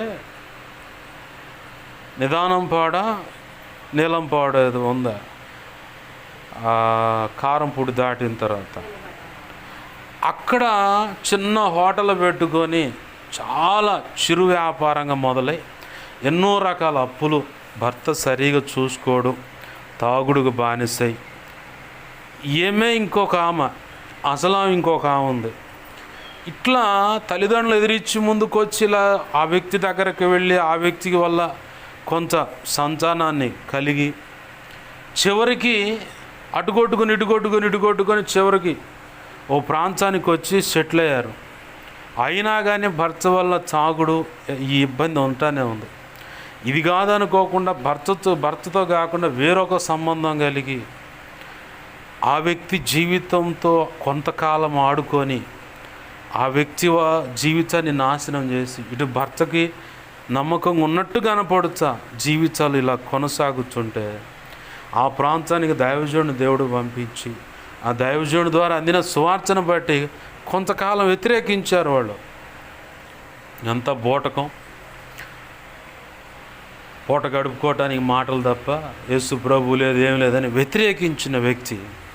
కానీ దేవుడు ఆ వ్యక్తి మనోనేత్రాలు వెలిగించటము, ఆ తర్వాత దర్శింపబడటం, రక్షించబడటం, జన్మత కర్మత క్రియల వల్ల జరిగిన పాపాల నుంచి విడిపించబడటం, ఆ తర్వాత ఆమె కడుపును పుట్టిన బిడ్డలు, భర్త కూడా ఒక టయానికి రక్షించబడటం, ఆ తర్వాత ఆయన కాలం చెల్లి వెళ్ళిపోవటం. ఇట్లా 1 by 1 ఒకళ్ళని దేవుడు రక్షించుకుంటూ వస్తూ ఉన్నాడు. కాలం నడుస్తున్న కొలది పైకి ఏమో కృతజ్ఞత కలిగినట్టు కనపడచ్చు, అంతరంగంలో దేవునికి వ్యతిరేకమైన తిరుగుబాటు స్వభావం నింపుకొని అలా అలా అలా అలా నడుస్తూ ఉంటే చివరికి ఎందాక వచ్చిందంటే పరిస్థితి, లోకంలో అంటారు కదా, తల్లి 2 ఆకులు చదివితే కూతురు 4 ఆకులు చదివిందిరా అని చెప్పాను. చివరికి ఏడదాకా వచ్చిందంటే పరిస్థితి, తల్లి ఇద్దరు జీవితాలను పాడు చేసి గందరగోళం చేస్తే, ఆమె కడుపును పుట్టిన కూతురు 4 జీవితాలతో ఆడుకుంది. వాళ్ళల్లో 3 వల్ల ఎఫెక్ట్ ఉంది. ఎప్పుడు దొరికితే అప్పుడు చంపుదామన్న పరిస్థితి. యాసిడ్ పోసైనా సరే, సామూహిక అత్యాచారం చేసైనా సరే యాసిడ్ పోసి తగలబెట్టి చంపేద్దామన్న కసితో ఎప్పుడు దొరుకుద్దా, ఎక్కడ దొరుకుద్దా అని చెప్పని వెతుకులాడుతాం. ఈ వ్యక్తి ఎవరు? రక్షణ లేని వ్యక్తి కాదు. ఈ పని చేసిన ఈ యవనస్తురాలు రక్షణ పొందిన వ్యక్తే. విచిత్రం చూడండి. కృతజ్ఞత కలిగి పైకి కనపడుతుంటే, తల్లి ఒక రకంగా నడుచుకుంటూ వస్తుంటే, కూతురు రక్షణలో కొంతకాలం బాగానే నడిచారు. ఏమైందో ఏమో తెలీదు, అపవాదిగాడు వేసిన ఎత్తుగడ ఒక్క దెబ్బతో కృతజ్ఞత లేకుండా అడుగులు వేసిన దాన్ని బట్టి 4 జీవితాలతో ఆడుకోవటమే కాదు, చివరికి ఈ యవనస్తురాలు తీసుకొచ్చిన శాపాన్ని తెచ్చిపెట్టుకుంది. తల్లేమో జన్మత కర్మత క్రియల వల్ల ఉన్న పాపాన్ని విడిపించుకుంటే, ఈ ఆడపిల్ల చేసిన పనిని బట్టి దేవుని శాపాన్ని తెచ్చిపెడు, తరతరాల శాపాన్ని తెచ్చిపెడు. చివరికి వాళ్ళకు తీసుకొచ్చుకున్న జీతం ఏంటంటే నిత్య నరకమైన జీతాన్ని తెచ్చుకుంది. పైకేమో కృతజ్ఞత కలిగినట్టు కనపడుతూ ఉన్నారు.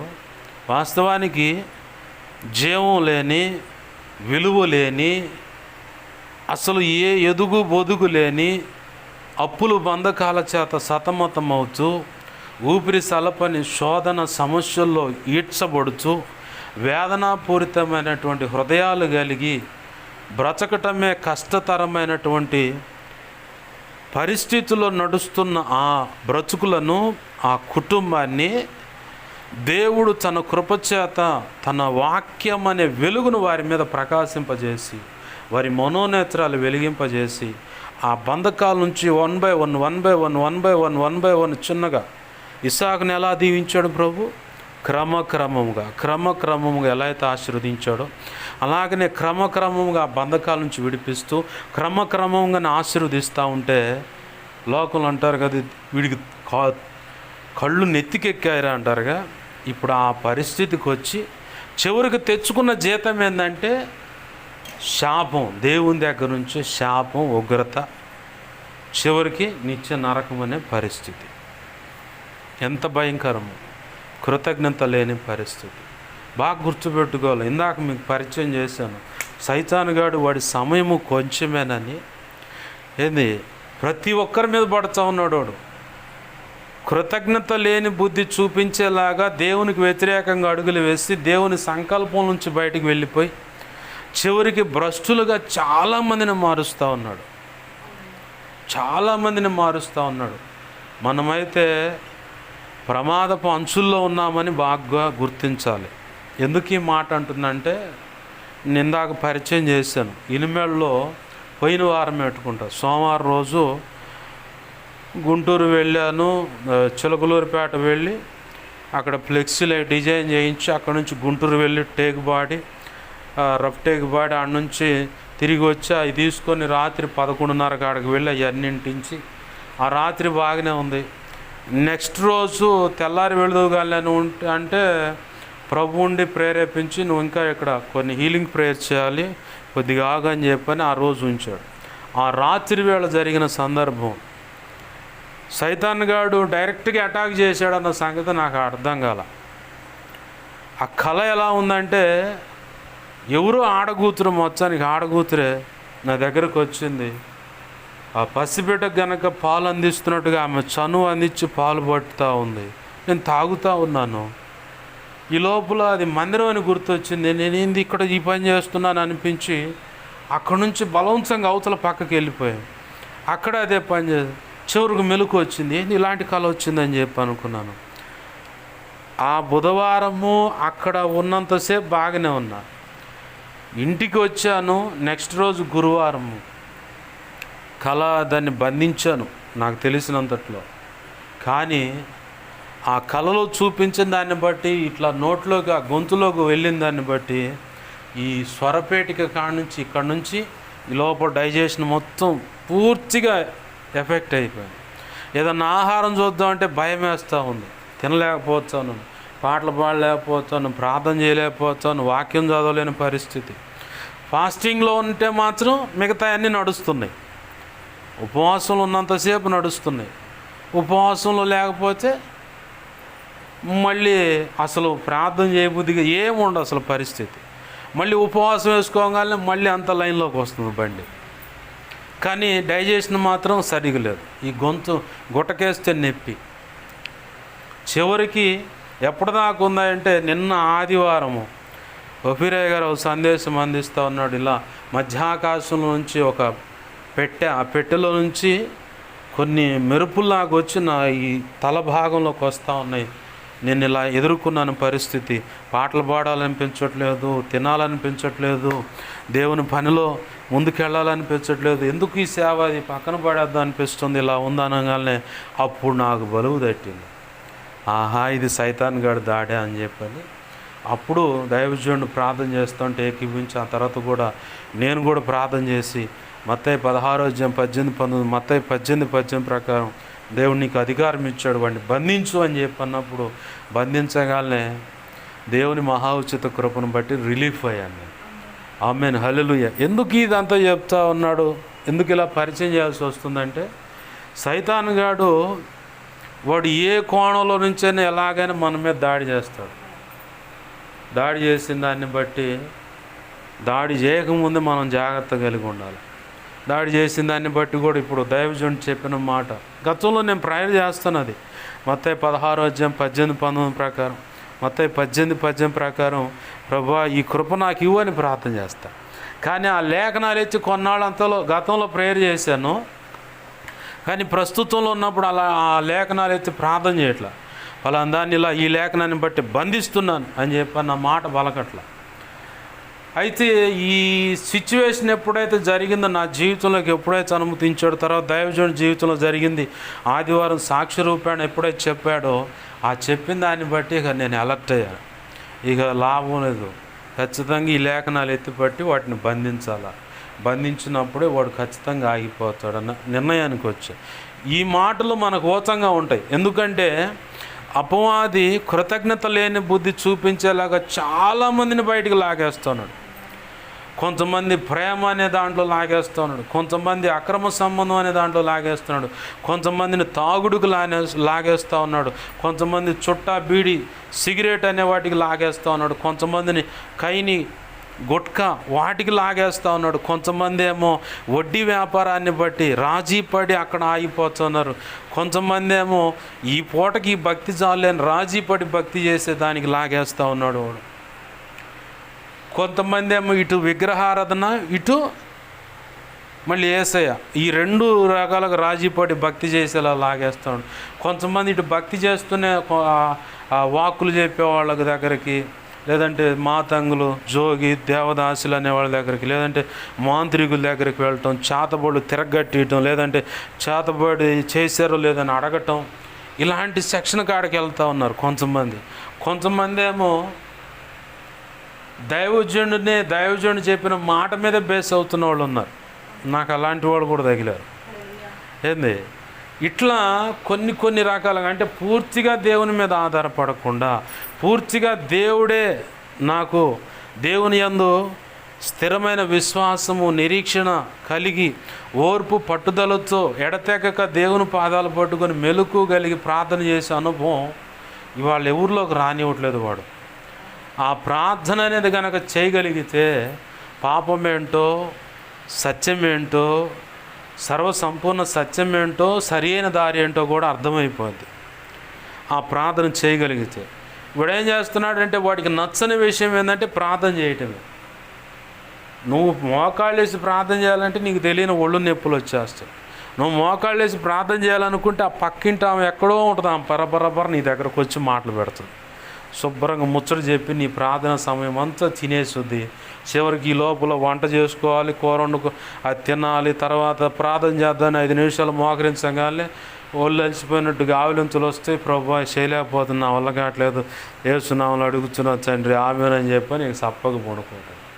నీ సమయం అంతా ఎవరో ఒకళ్ళు వేస్ట్ చేస్తూ ఉంటారు, లేదంటే నీకే ఏదో ఒక ఆలోచన ఇచ్చి సెల్ ఫోన్ పద్దాకలు తిరగేస్తూ ఉంటాయి. ఏముండదు మళ్ళీ అక్కడ నీ సమయం అక్కడ పాడైపోతూ ఉంటుంది. చివరికి ఆ సెల్ ఫోన్ తిరగేసి కొంతమంది యవనస్తులు ఆడపిల్లలని మగపిల్లని తిరగేసి ఆ గూగుల్లోకో ఆ క్రోమోలోకి వెళ్ళిపోయి ఇక టక చూడకూడని వాటి విషయంలోకి మనసు నిలిపేలాగా చేసి ఆడ దేశపోయి అవి ఓపెన్ చేసి తలంపులు, ఊహలు, ఆలోచనలు, చూపుల్ని, మనసును, హృదయాన్ని మొత్తాన్ని వాటి చేత నింపుకొని ఇక ఆ తప్పుడు ఆలోచనల చేత తప్పుడు కార్యక్రమాలకు లాక్కొని పోతూ ఉంటారు. కొంతమంది ఏమో ప్రేరేపించబడి పరపురుషుడి కోసం, కొంతమంది ఏమో ప్రేరేపించబడి పరస్త్రీ కోసం అట్లా వెళ్ళిపోయి చివరికి అనుకోనటువంటి సంబంధాలు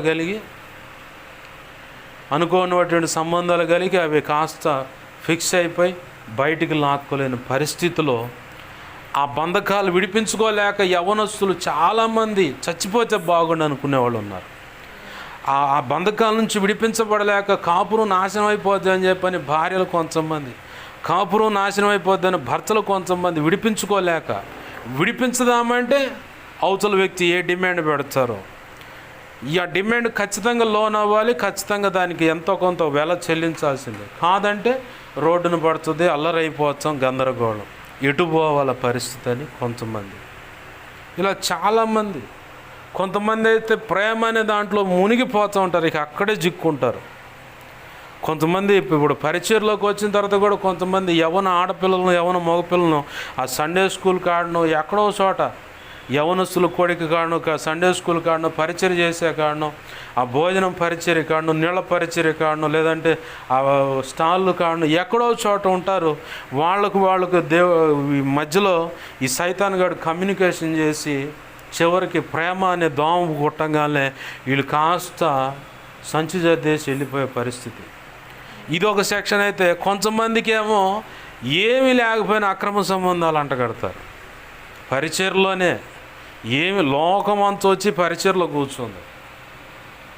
లోకమంతా వచ్చి పరిచర్లో ఈ కారణం ఏంటంటే సైతాన్ గాడి పుణ్యం, వాడు చేసిన పని అన్నమాట. లోకమంతా వచ్చి ఇప్పుడు సంఘంలో వచ్చి కూర్చుంది. సంఘంలో అదే తంతు కనపడుతూ ఉంది. కారణం వీటన్నిటికీ మూల కారణాలు ఏంటంటే సైతాన్ గాడు. కొంతమంది అనుకోవచ్చు వాళ్ళు తొందరపడి చేసే పొరపాటు తీసపోయి వాడు ఎవడో సైతాన్ అని చెబుతారేందని. ఇలా ప్రశ్నించే వాళ్ళు కూడా ఉంటారు.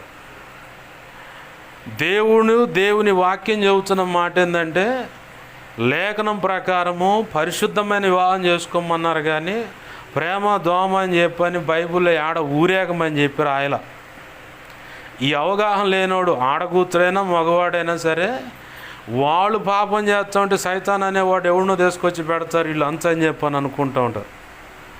ఈ లోక సంబంధమైన బుద్ధి, వ్యవహారం, మనసు కలిగిన వ్యక్తులు ఇట్లాంటి ఆలోచనలు చేస్తూ ఉంటారు. దేవుడు చెప్పలేదుగా ఆ పని చేయమని. దేవుడు చెప్పుంటే వీళ్ళు చేస్తున్నారు ఆ పని చెప్పనుకోవచ్చు. లోకంలో ఉన్నప్పుడు నేను నా సాక్ష్యాన్ని బట్టి నేను జాగ్రత్త పడ్డాను. ఇప్పుడు ఉపయోగపడుతుంది కాబట్టి చెప్తా ఉన్నాను. లోకంలో ఉన్నప్పుడు ఆ క్రిస్టియన్ పాలెంలో 6 సెంటర్ అంటారు, అక్కడ టాటా ఏసి పెట్టుకుని డ్రైవర్గా నిలబడేవాడిని ఏమైనా కిరాయిలు వస్తాయో అని చెప్పాను. అదే సెంటర్లో ఒక అమ్మాయిని చూసి అట్లా 5 సంవత్సరాల పాటు ఆ అమ్మాయిని చూస్తానే ఇష్టపడ్డా. ఆ అమ్మాయి ఇంజనీరింగ్ స్టూడెంట్. నాతో ఆ వెనకాల తిరిగే వాళ్ళు నాతో పాటు 25 మంది, వాళ్ళందరూ కూడా తెలుసు. కానీ నా వంతు నేనేదో ప్రయత్నం చేద్దామని చెప్పిన. అప్పుడు ఇదే ఊళ్ళో ఉంది. అస్సలు అవగాహన లేని పరిస్థితులు అలా వెళ్ళిపోయాను నేను. నా మనసులో ఉన్న భావన ఏంటంటే మా ఊళ్ళో మా కుటుంబం ఊరు మొత్తానికి తలకాయగా ఉంటుంది. పోలీస్ స్టేషన్కి వెళ్ళి సమస్యను పరిష్కరించాలంటే మేము వెళ్తాం, లాయర్తో మాట్లాడని వెళ్తాం, ఎస్ఐతో కానీ, సిఐతో కానీ, డిఎస్పితో కానీ మాట్లాడాలి, ఎస్పితో మాట్లాడాలి, ఎమ్మెల్యేతో మాట్లాడాలన్నా, ఇక పై ఎవరితో మాట్లాడాలన్నా మా తాతగారు బయలుదేరుతాడు. మా నాన్న బుల్లెట్ తోలుతాడు, వెనకాల ఆయన కూర్చుంటాడు, వీళ్ళిద్దరు వెళ్ళిపోతారు. ఈ సమస్య కలిగిన వాళ్ళు ముందుగా ఆడికి వెళ్ళి ఉండమని చెబుతారు, ఆడికి వెళ్ళి ఉంటారు, వాళ్ళతో మాట్లాడి పరిష్కరించి ఇంటికి వచ్చారు. ఇంత హుందాగా ఇంత గొప్ప కుటుంబంలో నేను ఒక్కడిగా ఉండి ఒక ఆడపిల్లల విషయంలో ఇలా ఇష్యూ అయితే ఇంటికి పరువు తక్కువగా ఉంటుందని చెప్పని ఊళ్ళో ఉన్నప్పుడు అదే పరిస్థితి.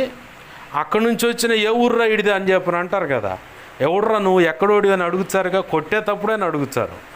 ఏంది ఈ టౌన్లోకి వచ్చిన తర్వాత వాళ్ళు దన్నుకుంటూ ఉంటే అందరూ సినిమా చూసినట్టు చూస్తారు, కానీ పల్లెటూరులో ఆ సెక్షన్ ఉంటుంది.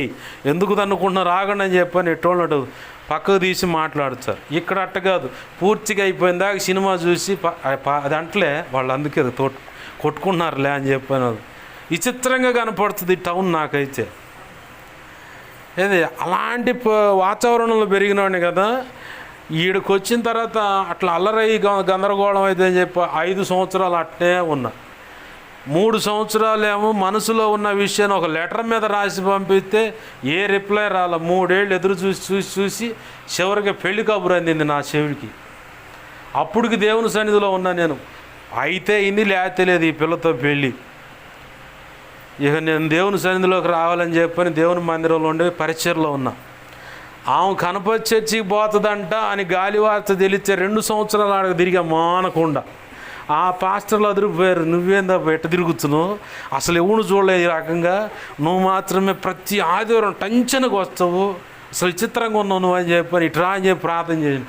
ప్రభు ఇతని పట్ల నీ ప్రణాళిక ఏందో నెరవేర్చని ప్రార్థన చేయడానికి అదే ఆఖరిక. ఇంకా ఆ తర్వాత పోవాలా మందిరానికి.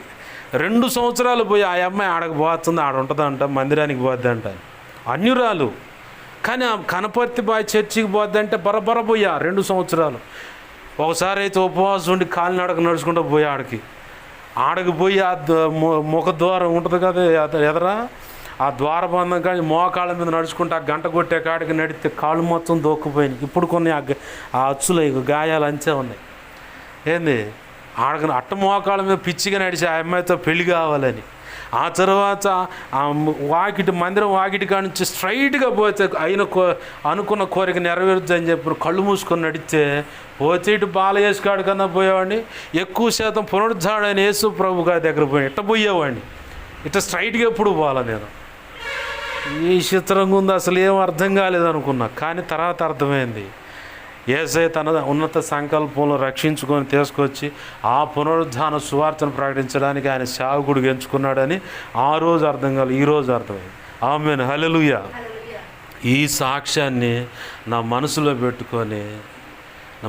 పెట్టుకొని సంఘంలో అనుకుంటే దగ్గరకు వచ్చిన ఆడపిల్లల విషయంలో కూడా ఎవడో ఒకడు కంపెనీ రాయేస్తాడు మీద. కాబట్టి ఒకవేళ తొందరపడి ఏ విషయంలో అయినా అడుగులు వేయాలని ప్రయత్నం చేస్తే నా సాక్ష్యం నాకు గుర్తొచ్చేది. అడుగులు వేయాలనుకునే ఆలోచన నా మనసులోకి వస్తే నా సాక్ష్యం గుర్తొచ్చేది. ఏంటంటే లోకంలో ఉన్నప్పుడు ఈడెట్నే తిరిగిండు, ఒక ఆడపిల్ల ప్రేమ అని కూడా తిరిగిండు. వీడు సంఘంలోకి వచ్చి కూడా ఇదే వేషం వేసిండు, పులేషం. పైకి మాత్రమే యేసయ్య భక్తుడిగాను, లోపల మాత్రం ఎట్టుండు. ఇలాంటి నిందపడుద్ది. కాబట్టి పొరపాటును కూడా ఆ తప్పుడు జీవితం నా జీవితంలో పొడ చూపకూడదు. నన్ను నేను జాగ్రత్త చేసుకోవడానికి గతకాల నా సాక్ష్యం నాకు ప్రభు ఎంతో ఉపయోగపడేలాగా చేశాడు. ఆమేన్, హల్లెలూయా. అదే కారణాన్ని బట్టి జీవిత భాగస్వామికి ఎంచిన ఆడపిల్ల విషయంలో కూడా నా హద్దులు నాకు ఉన్నాయి, నా హద్దుల్లో నేను ఉన్నాను. ఎక్కడ కూడా తొందరపడి ఆ అమ్మాయి విషయంలో కానీ తొందరపడి ఏ అడుగులు వేళ. ఇక ఆ అమ్మాయికి నచ్చి ఈ మధ్యకాలంలో బ్యాంక్ ఎంప్లాయ్ అని చెప్పని ఎవరితో వెళ్ళిపోయి ప్రేమ వివాహం చేసుకుందని ఇట్లా విన్నాను. కానీ విన్నదాన్ని బట్టి బాధపడి ఎంతంటే ప్రాణం పోయేంత పరిస్థితి, అంత బాధపడ్డాను.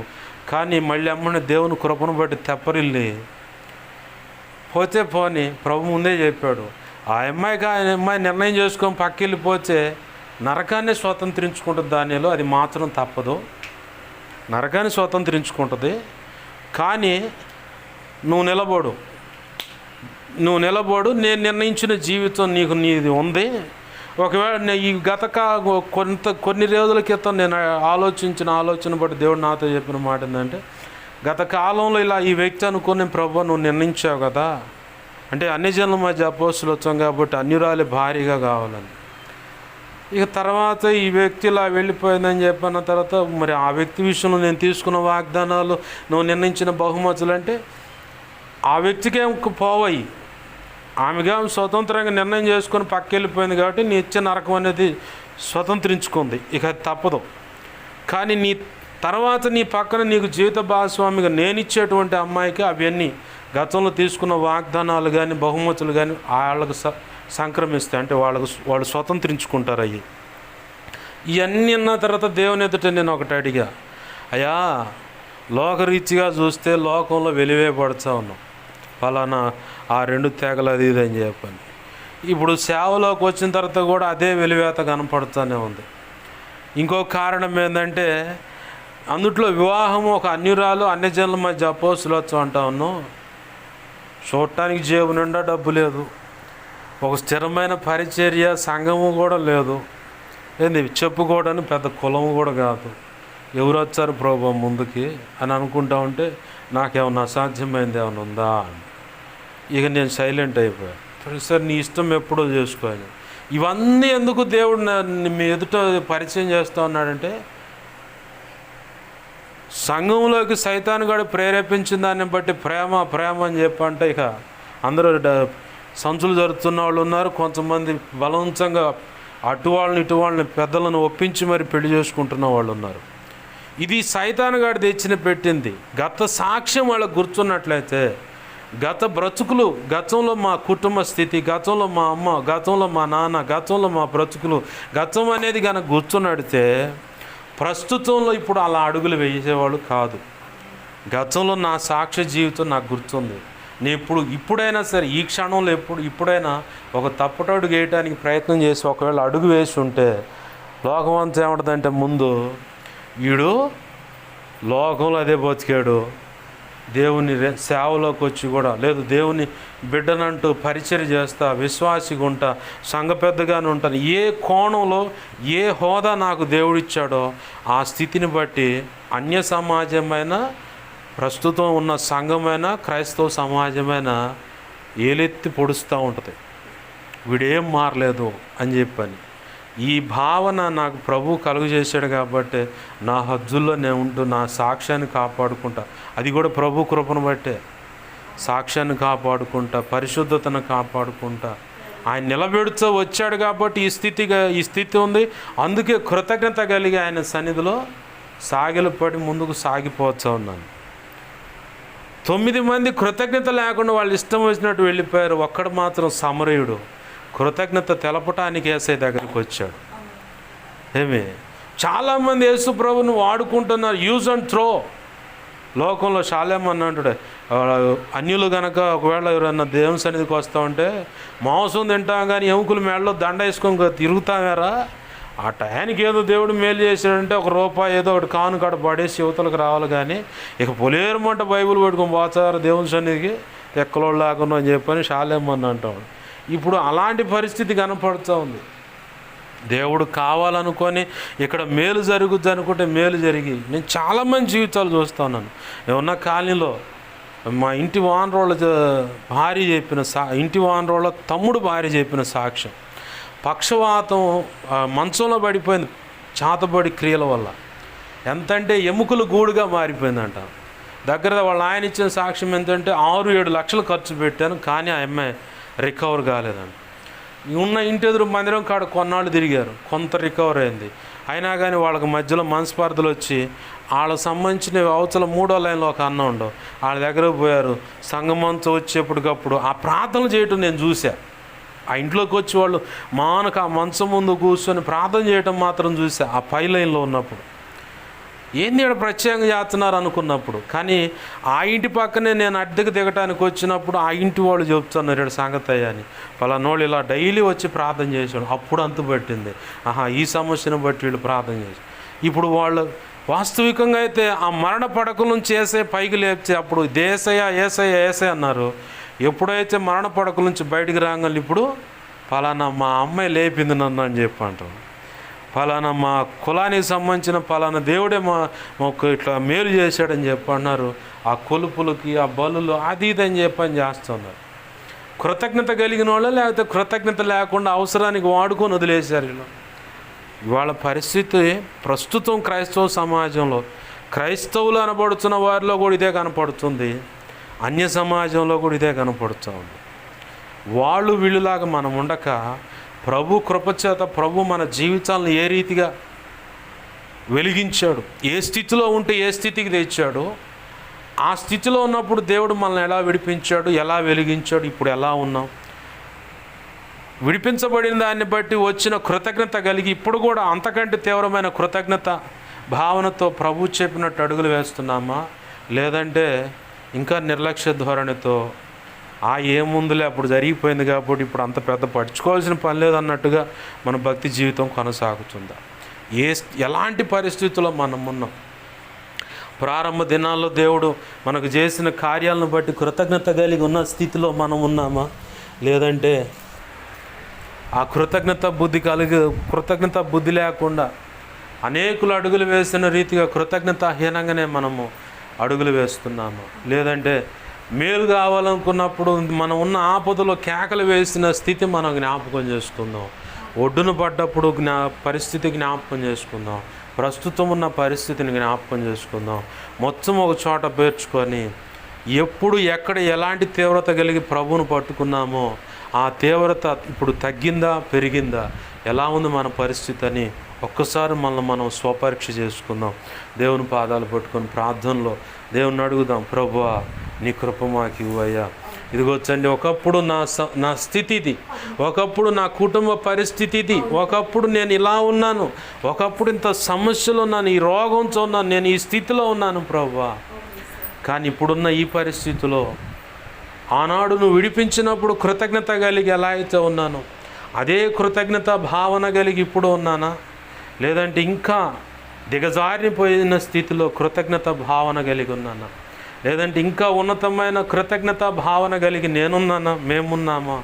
అయ్యా అయ్యా అయ్యా ఇదిగోచండి, ఎక్కడైనా తప్పటడుగులు పడ్డాయేమో క్షమించు ప్రభా. ఎక్కడైనా దేవా నిన్ను పక్కన పెట్టి ఎక్కడైనా మేము మా బ్రతుకులు మేము కట్టుకోవడానికి చూసామేమో క్షమించు ప్రభా. అపవాది వేసిన ఎత్తుగడలు ఇదిగోతండి మా జీవితాలు నాశనం అయిపోయేలాగా ఇదిగోతండి దేవాది గ్రహించలేని పరిస్థితిలో ఒకవేళ మేము ఉన్నామా?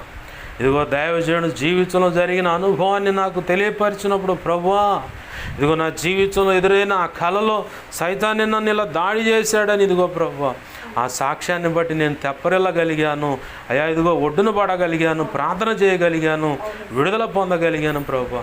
అలాగే ఇలాంటి సాక్ష్యాలు వినపడుతున్న నిర్లక్ష్య ధోరణితో ఒకవేళ మేము ఉన్నామో ప్రభువా, ఇదిగో ఈ వినపడుతున్న ఈ మాటలను బట్టి వింటున్న బిడ్డల్లో ఒకవేళ ఈ సాక్ష్యాలు విన్నా ఏముందులేని నిర్లక్ష్య ధోరణి ఒకవేళ ఉన్నట్లయితే ఆ నిర్లక్ష్య ధోరణి నుంచి విడిపించండి ప్రభా.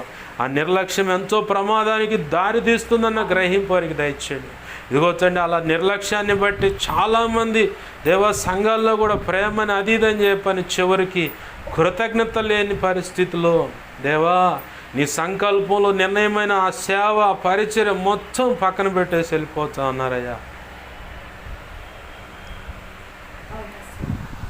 ప్రభువా కృపతో జ్ఞాపకం చేసుకోండి అయ్యా. రూతు వాస్తవికంగా శపితమైన వంశానికి, మోయాబు వంశానికి సంబంధించిన వ్యక్తి. కానీ బెత్లెహేము నుంచి యూదులు వచ్చారు, యూదుల యొక్క పిల్లగాడికి నన్ను చేసుకున్నారు. ఇదిగో ఆ ఇంటికి నేను కోడలను అయిపోయాను, నేను ఇప్పుడు యూదురాలను, నాకు నేనుగా ఇదిగో ఓర్ప వెళ్ళిపోయినట్లుగా నేను వెళ్ళిపోతే ఇదిగో ఆ శాపాన్ని అనుభవిస్తాను తప్ప ఏది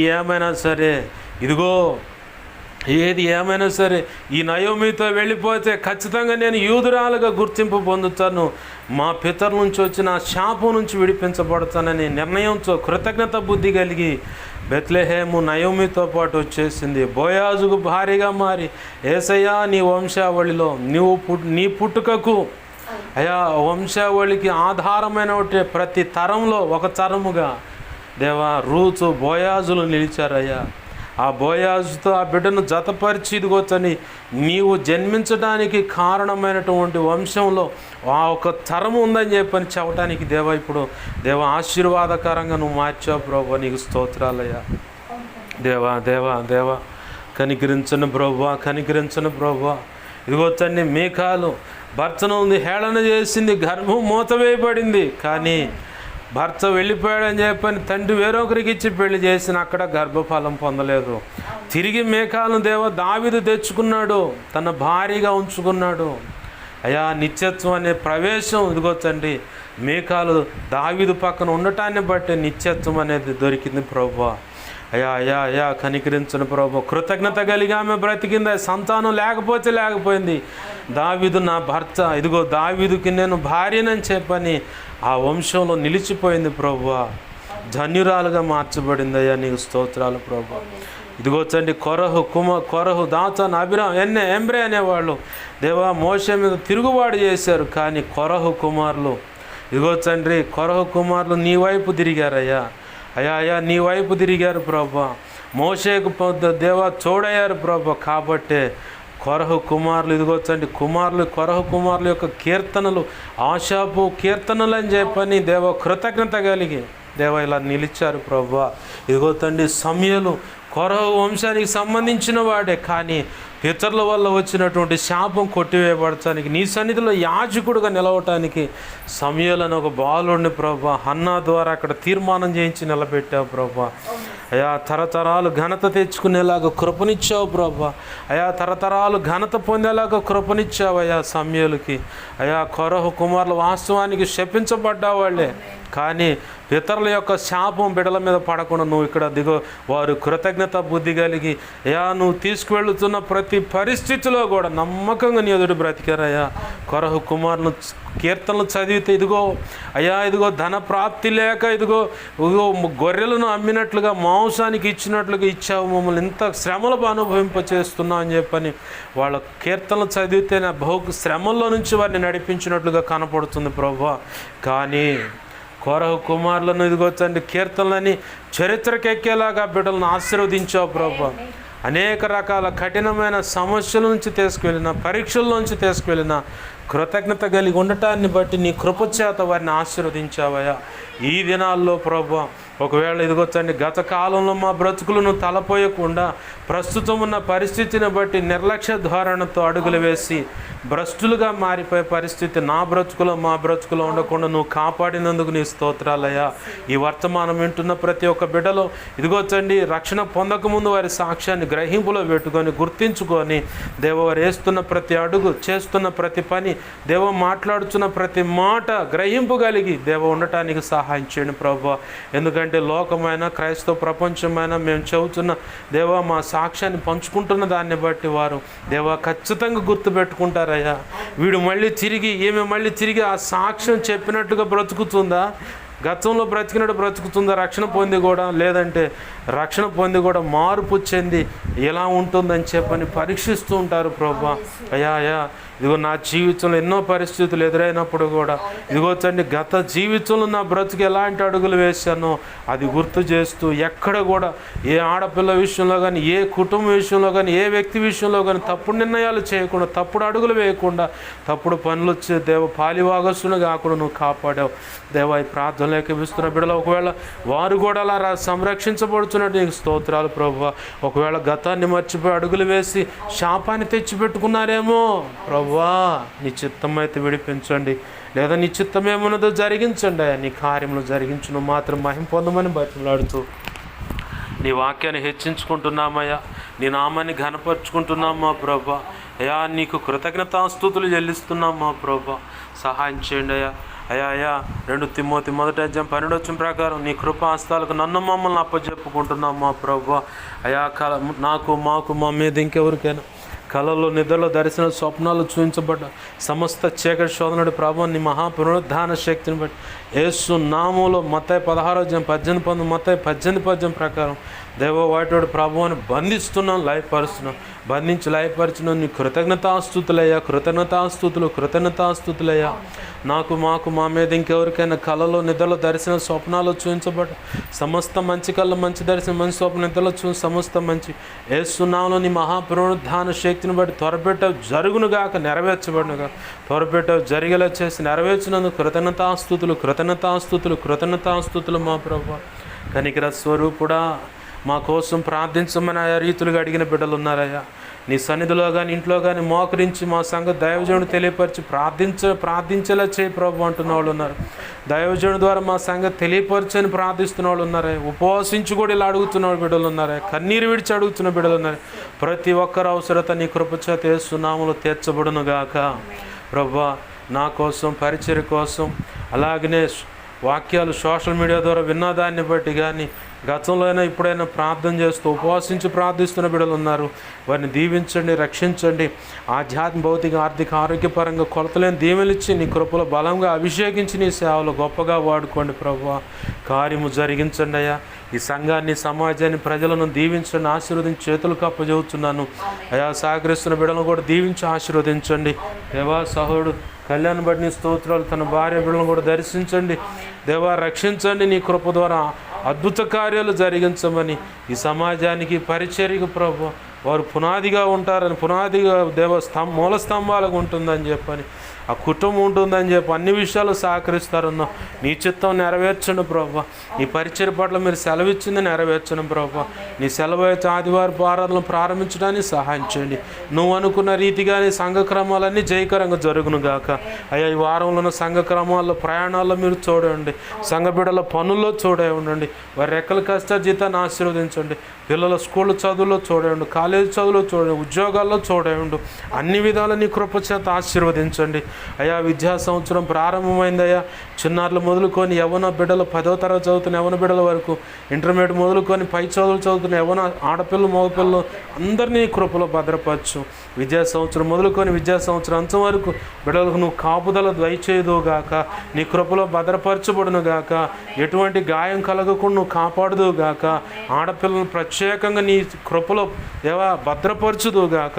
ఏ కామాంధుడి యొక్క శారీరక దాడి ఆ బిడ్డల మీద జరగకుండా కాపాడుదువుగాక. ప్రతి బిడ్డ అయా వారి పరిశుద్ధతను కాపాడుకొందురుగాక. కృపలో ఇదిగొచ్చండి తల్లిదండ్రుల యొక్క కష్టార్జితాన్ని గుర్తెరిగి బిడ్డలు స్కూల్లో అయినా కాలేజీలో అయినా చదువుకొని చక్కని మార్కులు సంపాదించి ఉన్నతమైన భవిష్యత్తు కలిగి వెల్ సెటిల్గా వారు సెటిల్ అవుదురుగాక. నీ కృప ద్వారా కార్యము జరిగించండి అయ్యా, నీవే చూడు నడిపి సహాయము చేయమని. సప్లిమెంటరీ 10th క్లాస్ విషయంలో కానీ intermediate first year second year విషయంలో అయా సప్లిమెంటరీ రాసిన సబ్జెక్టులు తప్పిపోయిన బిడ్డలు ఉంటే వారికి మనోధైర్యాన్ని దయచేయి. తల్లిదండ్రులు బలపరిచి ముందుకు నడిపించేలా కృపను దయచేయి. నెక్స్ట్ ఇయర్ మళ్ళీ సప్లిమెంటరీ ఉంది, అది కూడా రాసుకోవడానికి అవకాశం ఉంటుందన్న గ్రహింపు దయచేయి. అన్ని విధాలు అన్ని విషయాలు కృపను గురించి నీ కృపా కార్యం జరిగించును మా తోడు నడిపించమని. చిన్న మనం పరమును సన్నిచేర్చుకొని పరిశుద్ధపరిచి ప్రత్యుత్తరము దయచేయమని నీకే వందనాలు కృతజ్ఞతాస్తుతులు చెల్లిస్తూ యేసయ్య ఉన్నతనంత శక్తిగల నామమున అడిగి వేడుకొని ప్రార్థించి సమస్తం పొందుకొని బిడ్డలను దీవించి ఆశీర్వదించి అప్పుల బంధకాల నుంచి విడిపించమని బతిమలాడుతూ కృతజ్ఞతాస్తుతులు చెల్లించి ఆశీర్వదించి యేసు నామములో ప్రార్థించి సమస్తం పొందుకు మహింపరచుకుంటున్నాం మా తండ్రి. ఆమేన్. ఇప్పుడు మన తండ్రి అయిన దేవుని ప్రేమయు ఆయన ప్రియకుమారుడైన యేసు క్రీస్తు వారి కృపయు పరిశుద్ధాత్మ దేవుని అన్యోన్య సహాయ సహవాసమును సమకూడిన ప్రార్థనలోకి ఇస్తున్న అలాగనే పరిచర్యకు సంఘానికి పరిచర్య ద్వారా జరుగు సంఘాలకు స్థానిక సంఘానికి సంఘ బిడ్డలకు వారికి కలిగిన చరస్థిరాస్తులు పసిబిడ్డ పెద్దల వారు సమస్తానికి అలాగే సార్వత్రిక సంఘంలో ఉన్న సకల పరిశుద్ధులకును ఇప్పుడు కానీ ఇక ముందు కానీ ప్రార్థనలోకి ఇస్తున్న వారికి నీ వాక్యాలు వింటున్న వారు అందరికీ నిత్యత్వము చేరు పర్యాంతం వస్తుంది. ఆ కాలము చూడండి ప్రభు చిత్త ప్రకారం నడిపించి ఆశీర్వదించి ఆయన కృపలో వర్ధిల చేసి కృతజ్ఞత కలిగి బ్రతికేలాగా ఆశీర్వదించునుగాక. ఆమేన్. యేసు రక్తమునకేచి ప్రవేశు రక్తమునకేచి ప్రవేశునామను సంపూర్ణమైన విజయం కలుగునుగాక. ఆమేన్. అపవాది వాడి దూతలు చీకటి అంధకార శక్తుల క్రియలు అవి ఎంత ప్రమాదకరం మంత్ర ప్రయోగం వాటి అన్నిటికీ అనంతనాశనం సర్వనాశనం నిత్యనాశనం కలుగునుగాక. ఆమేన్. యుద్ధం యెహోవాదే. యేసు రక్తమునకే జయము జయము జయము. ఆమేన్. హల్లెలూయా హల్లెలూయా హల్లెలూయా. అందరికీ వందనాలు. ప్రభు మనకు తోడై ఉండి మన చేయి పట్టుకొని తన ఆలోచన మాట చొప్పున ఆత్మ చొప్పున తన నిత్యానుసార మార్గం నడిపిస్తూ తన కృప మన ఆత్మలకు మనకు తోడు చేసి నడిపించునుగాక. ఆమేన్ ఆమేన్.